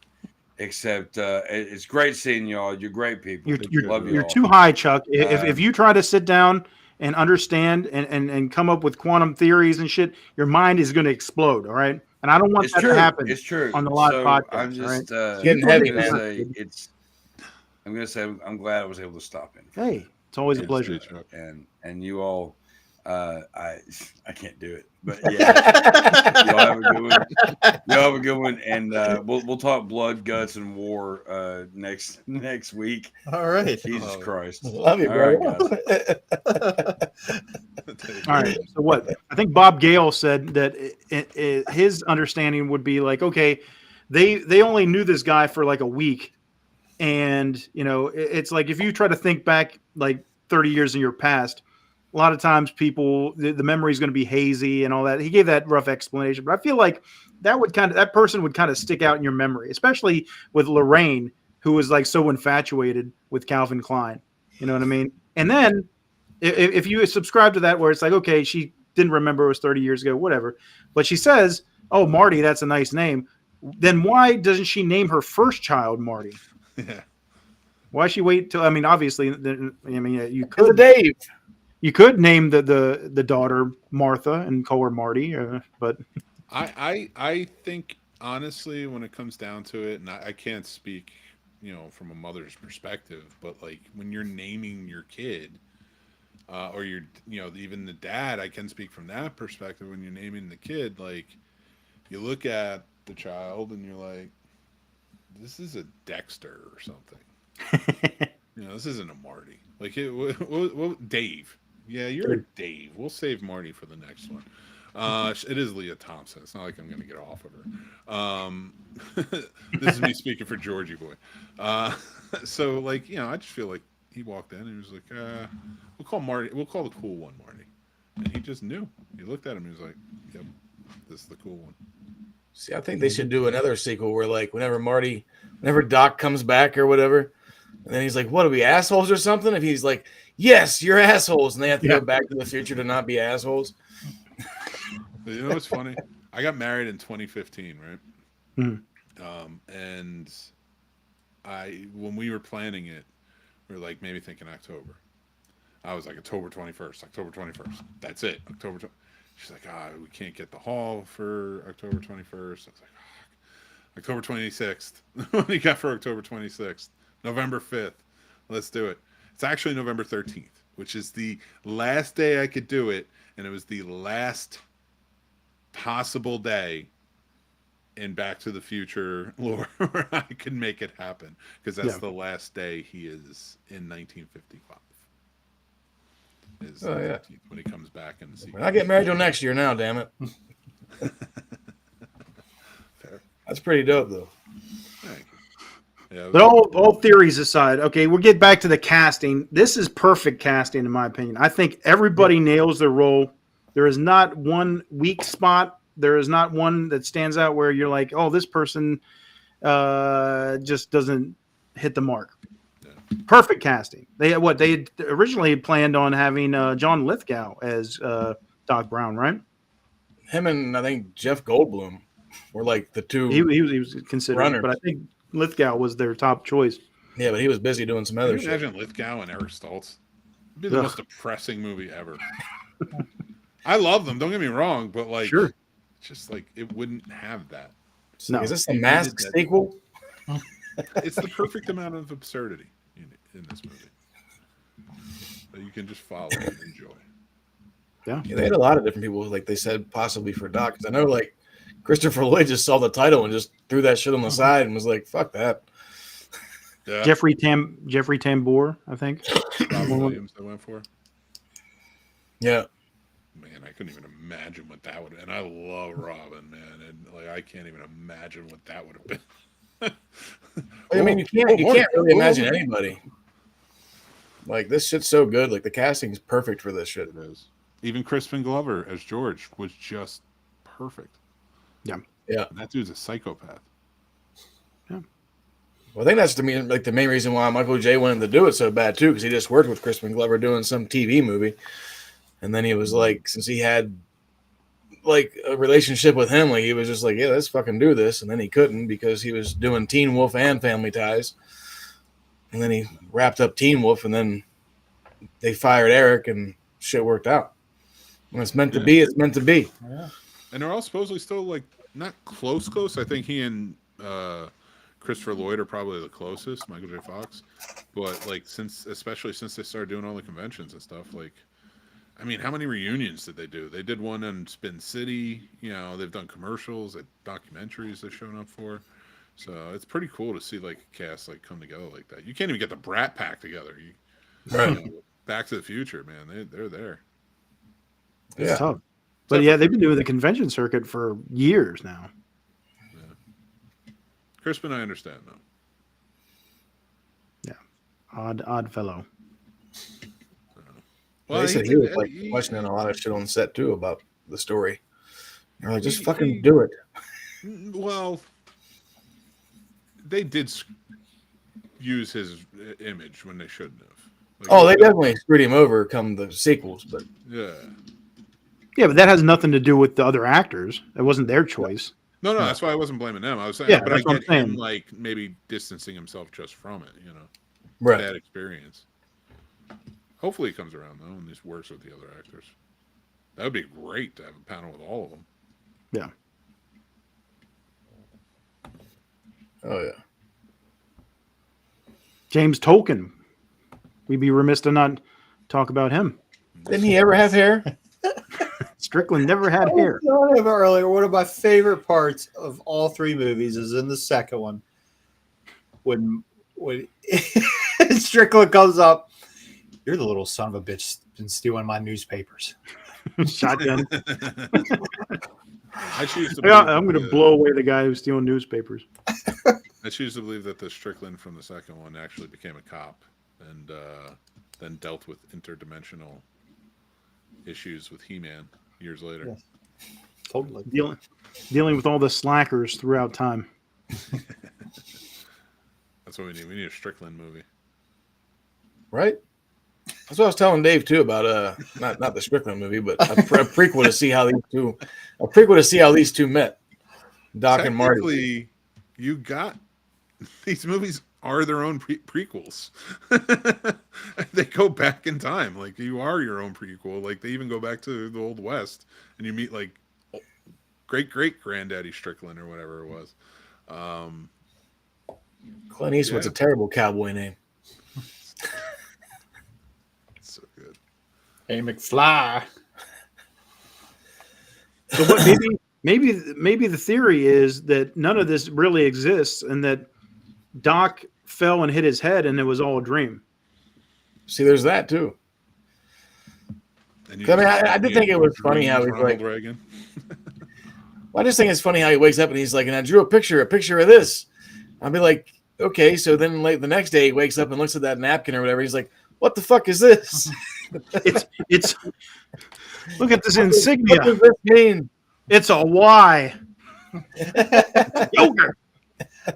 I hate yogurt. But even whenever you look in the film and whenever he's holding up that piece of paper, it says flux compressor. If you look at it in the light. So he didn't even call it that until he started. For some reason, he called it the capacitor to Marty. But although in the first draft, it was the flux capacitor attached to the fridge. Yeah. So like I don't know if like they always had it as that, but yeah, that maybe it was just a prop guy got it wrong. Jerk. Freaking jerks. Flux What a capacitor. dumb. Don't forget the other bald guy in the film, Billy Zane. Well, he wasn't bold in the film, but Well, I mean, still. Like, first role. It's just funny how we were talking Demon Knight a couple weeks ago and then brought it up, and now we're talking Back to the Future. Because it's one of those, he's in all the films, but it's one of those things where most people don't even realize it's him, because he's such a secondary role. Do this the easy way or the hard way? The easy way. What's his name was also in the sequel. The old guy who takes the bet, and he's also the mechanic that fixes Biff's car. Is what's his name from Demon Knight? The simple-minded guy who likes the girl. Oh shoot! I can't think of his name. What the fuck was his name? Forget too. He was in so many things back in the day. Roger Rabbit. Yeah, he's the voice of Roger Rabbit. Yeah, yes, that's right. I'm gonna look him up. Right? Which Zemeckis directed too, so like he shows up a lot. Well, did you notice he uses the line, "I'm going to ram him"? And Glacier. Charles Fleischer. Yeah. And Roger Rabbit, the weasels are like, I'm going to ram him. And then in this one, fucking, whenever they're chasing him around with a skateboard, he's like, I'm going to ram him. And then he fucking like jumps through the car and they crash into the car, the cow shit. That shit's funny because I was like, oh, okay. Manure.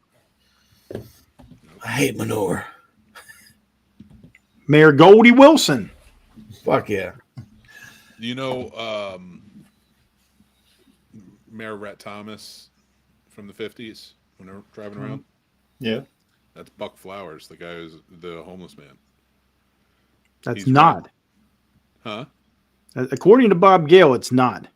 Oh, okay. Buck It's always Hal said it something was. or other, right? 'Cause I always thought that as well, because whenever he goes back, you see the Mayor Red Thomas thing, and then whenever he returns, the bum sleeping there on the bench, he's like, "Oh, Red, you look great," and I was like, "Oh, the mayor went from being mayor to being a bum," and I always thought that was funny. And But Bob Gale says that was not the case, and that Michael J. Fox just ad-libbed that line. Well, I'm going to tell you right now, Bob Gale's wrong. I think so too. Saying it, our way is better. I agree. Got a meeting with the Bobs. Zemeckis is on board, so we're good. And Billy Zane, he played Marlon Brando in a movie once. Good. Yeah, like this doesn't feel like an almost 2-hour movie either. Like it just fucking plays out so quick, so fucking good. Goes on soft. Like you just sit there, and next thing you know, it's over, and you're like, "Fuck!" Now I gotta watch the second one. And it's like, "Fuck!" Now I'm watching the third one. Like, well, I guess all my plans are getting pushed back till tomorrow. With the Coast Guard. The Coast Guard. Coast Guard. Yeah, Junior Coast Guard Association. That joke is made 3 times. The preserver joke is made 3 times because it's once in the diner from Biff's Crony. Then the mom says it when they're walking down the stairs. She's like, "Oh, I just thought you were, what did she say? I can't remember. A Coast Guard or something. Or no, he says Junior Coast Guard. He says the Coast Guard. Yeah. And then Doc says it again. You're here to collect for the Junior Coast Guard Youth Auxiliary. That preserver gets a gag the entire time. I want to know if they wrote those. They're just like costumer put it on them. It's like, this is the look we're thinking, and they're just like, we've got jokes. Don't worry. It's like ready to go. And whenever they say something about it too, like Marty's expression is always like, "What?"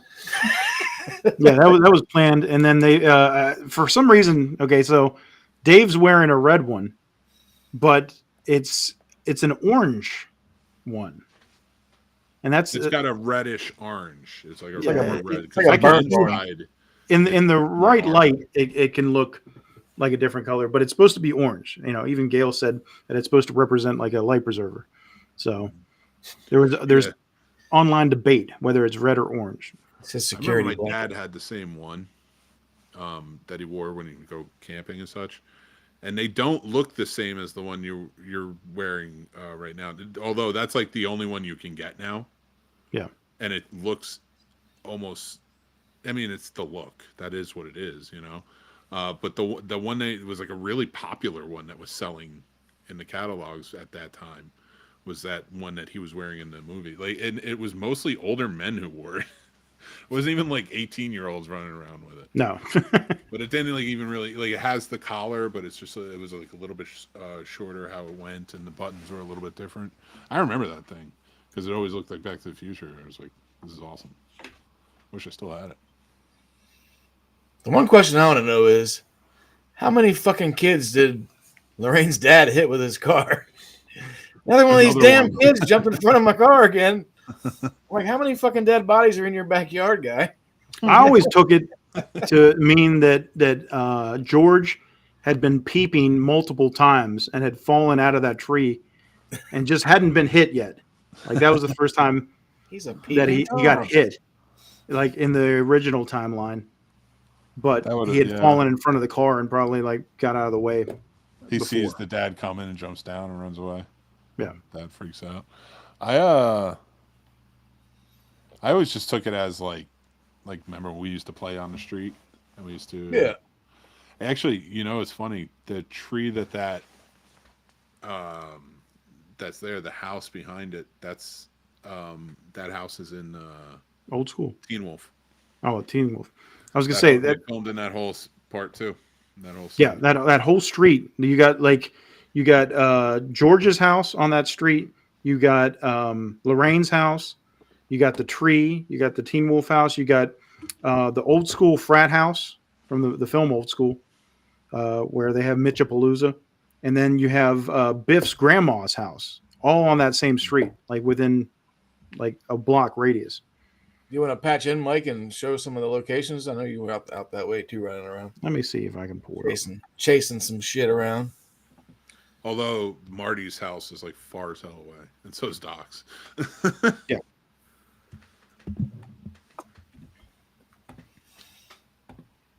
Yeah, that's the mansion. So that's George's house. Is that? Oh, that is George's house. Looks like the mansion from my high eyes. And then that's Biff's grandmother's house. And then that's Marty's house. That's not on the same street. That's further out. Yeah, that's over way out. But I mean, everything looks basically the same. You know what I mean? And it's funny because like, most of them keep them the same. Some asshole. This is the road. They don't mind the onlookers. So now this is Doc's house. Yeah, That's a nice ass house. it's a museum. Yeah, it's a museum now. It's called the Gamble House, and they've converted it into a museum. It's got so much history there in California. And Yeah, I like George's house too. That thing's dope looking. It reminds me of like the Brady house or something. the garage. You is can- their gift shop. All that same detail, you can see it whenever you go back and watch the film. Like this is exactly how it looked with the glass and everything like that. Nice. And it's going into the back. You can rent it out and do kinds of events and everything like that. Because I think they were doing some kind of big event when I was there. It wasn't related to Back to the Future, but What year was this? this was 2023, so only a couple years ago. Just whenever you were out there and you went to the people under the stairs house. Yeah. Yeah, because this was the weekend I was out there for WrestleMania.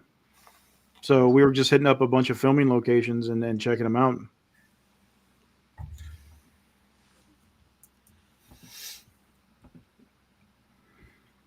So that's a look at the Gamble House. There's the plaque, historical landmark.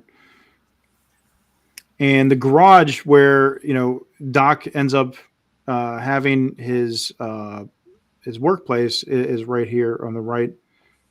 And I don't have it, but it's there still. This is the Lorraine house, I believe. But the garage is still there. It's a gift shop. If you go to the Gamble House over there on the right, the garage is a gift shop now. But this is the street. There's me peeping in Lorraine's window. It's like that's the day I got arrested in California. If I owned that house, I would just have like, oh yeah, okay, here's the tree, and somebody put that in the cement. George McFly fell from this tree in 1985. There it is. So I always thought that was cool. That's awesome. But if I owned that house, I would just have a mannequin with like a brassiere on. That's a good idea. Some big old cones. Very nice. I love that. And then what else is there?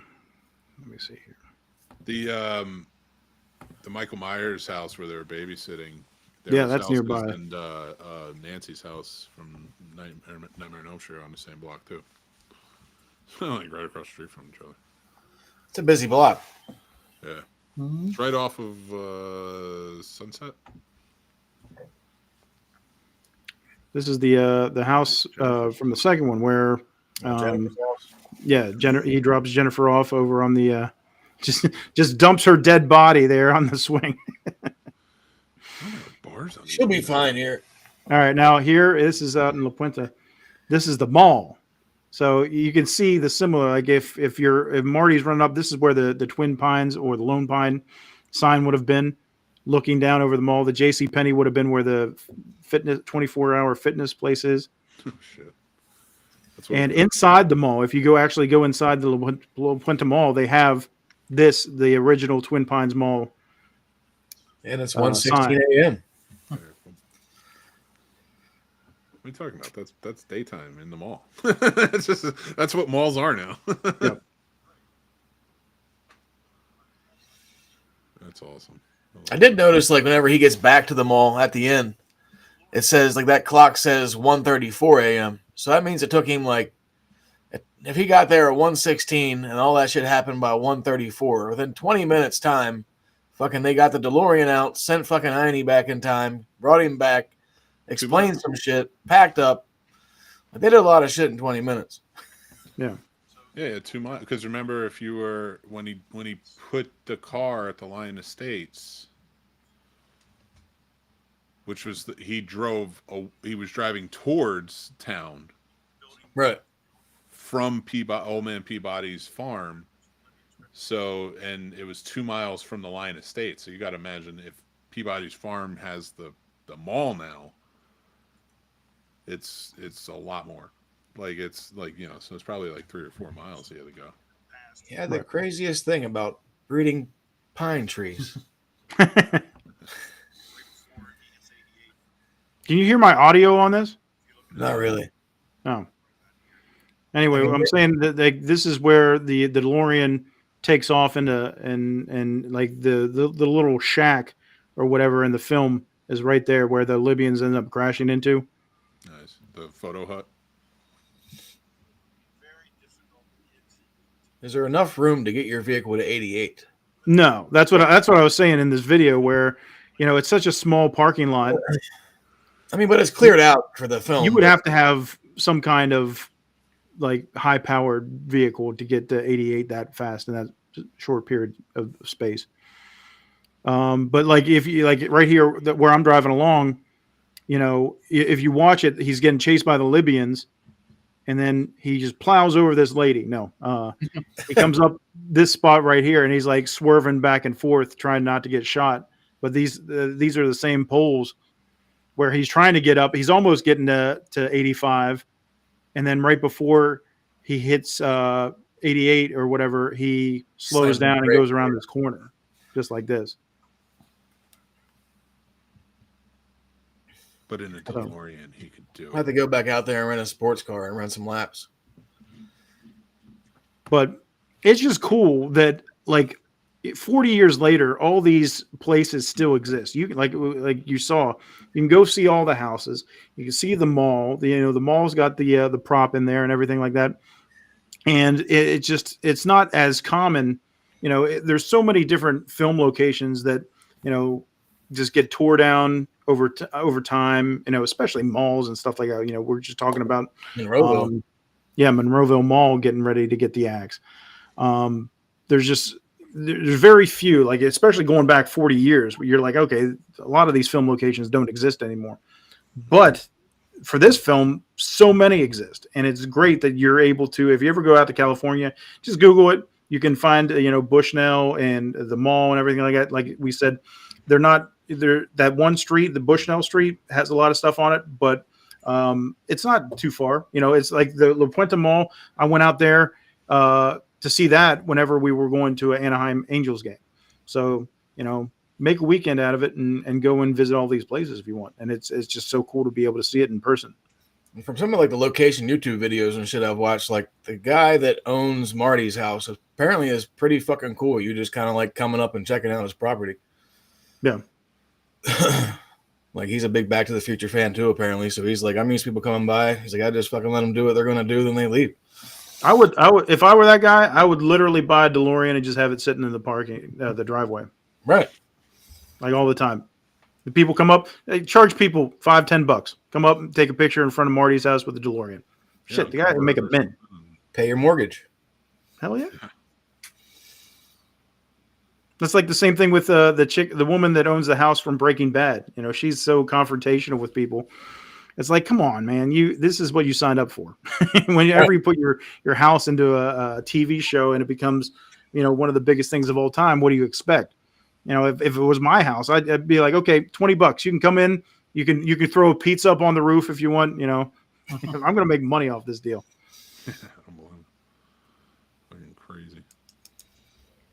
It's the way to do it. Yeah, Tis. might as well capitalize, right? Well, there you go. Well, we've been going kind of long. I'm sure we could go longer. I mean, it's Back to the Future. But any final thoughts on Back to the Future? Amazing. Just watch it if you haven't, because you're missing out. For real. Watch all 3 of them if you haven't seen none of them. Just make a day of it. Get some pies and fucking eat some pizza and fucking watch some Back to the Future all day. It's one of those ones. You know, I know. Like I said, I nitpick on things, but this is one of the films where I can nitpick and have fun with it, and it doesn't take away from the film in any way, shape, or form for me. I consider it a perfect film, despite, you know, the flaws, the tiny little things, or whatever you want to consider. Right. You know, the different things you want to theorize about or question. It's a perfect film. The pacing, perfect. There's not a point in this film that it's slow. It's always advancing either the story or the characters. Yep. And, you know, and in regards to the characters, like I said, perfect casting. Everybody does their job. And it's so natural. The score with Silvestri, even the music that Huey Lewis composed for this film. Great. Huey Lewis. We love Huey Lewis. You know, you got American Psycho, you got this film, and that's Huey Lewis right there. And it's great that they gave him that little cameo where he's you know, one of the judges for the pinheads. Yeah, for the school band selection thing. You're too loud. So it's always funny to see something like that. But yeah, the score, the music, it's perfect. It hits exactly when it needs to. It's not overdone. Like, you know, whenever I was watching the second one, I enjoy it, but they use that score so much more in the second one, where it's like, okay, you're overdoing it. But it's iconic. You know, I don't think, if you've watched this movie, there's no point in your life that you haven't like put that music on. I remember putting the cassette tape in of this soundtrack, and everybody at some point jumps in their car and tries to get it to 88 miles an hour. Yep. You know, it's just something that everybody relates to. It's a film that, like, right out of the gate, before you even watch it, you can relate to it, because it's got that human quality to it, where everybody always questions, what if I could go back in time? What would I change? What if I could go to the future? What would I be able to see or do? It's that you know, just human curiosity that gets you initially, and then you go along through this film, and it's just amazing acting, an amazing story. Everything looks great. The effects, even the effects from 1985, Industrial Light and Magic, you know, they crush it.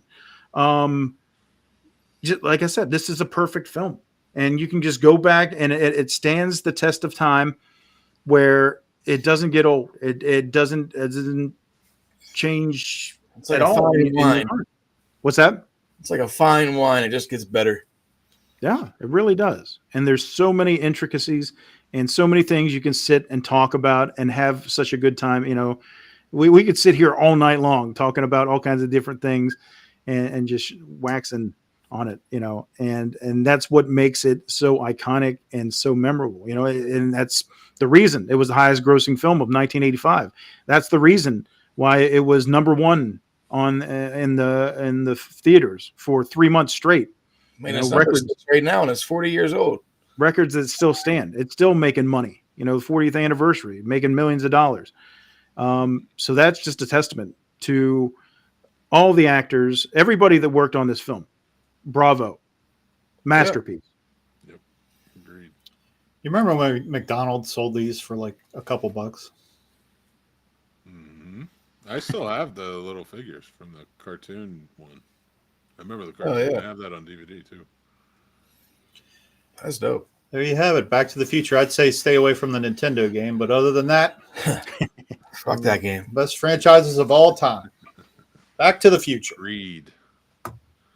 Before we go, it is time for our random clip of the week, in which we pick a random clip from a random movie, and we hope we don't get kicked off the internet. Let's see what we got. This is how we gamble. I have no idea what this is. The object of the race is to complete 20 laps around the track while stopping every lap for a mandatory pit stop, at which time the driver will chug a beer. Don't have a fucking chance, nerd. Oh, thank you. Good luck to you too, Burke. You too, Burke. Gentlemen, start your engine. Oh, fuck, that's so good. Back to the 80s again. Oh, man. I love that fucking movie.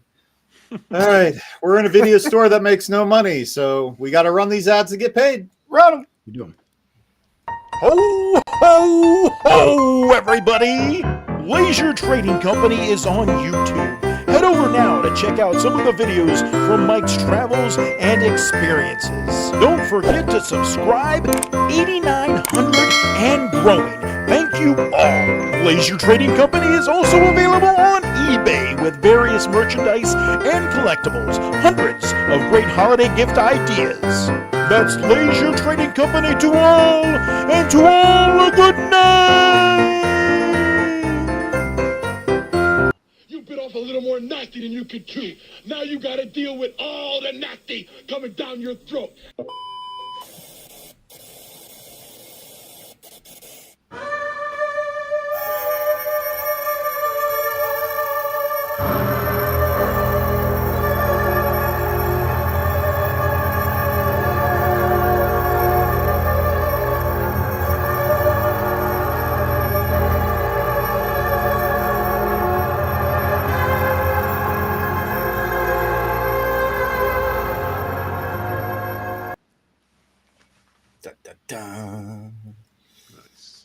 There we go. And you can check out Mick's channel at the Scene Snobs. Links are in the description. Thank you. As well as the Horror Wizard Sturdy and all of our other friends, Three Geeks, the Professor Trevor, Ambassador Radio. It's all there, so make sure you check that out and show those guys some love. Mick, do you have anything going on you want to share with the good people? Podcast's on hiatus for a little bit right now, but we have all new shows and content every day. I have movie reviews coming out, literally scheduled every day. Our new show, Discovering Horror, comes out every Monday. Does It Suck Tuesdays, Classic Film Review Fridays, and so much more. Go check them out. Put a lot of work into them, and I'd appreciate you just let me know what you thought. Thank you. Yeah, it's fun. I know the one review you did where your head was in the toilet. That shit had me dying. That shit cracked me up. Holy. Yeah, that was good stuff. All that and more. Make sure you check it out. Again, links are in the description.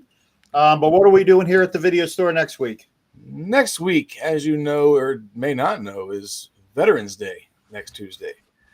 So in light of showing the good folks that we appreciate them, free food. We are going to be talking about one of our favorite vets, which is John Rambo. So we'll be talking about Rambo First Blood Part 2. My favorite one. Yes. I think that's everybody's favorite one. Oh, yeah. It's so good. So we can't wait. This should be a fun time. Yes, indeed. So make sure you check us out Tuesday night, 10 p.m. ET. Mick, once again, thank you for joining us. Thank you for staying up late with us. We appreciate it. Always a pleasure. Honor and a privilege. We are your clerks, and we shall see you next Tuesday.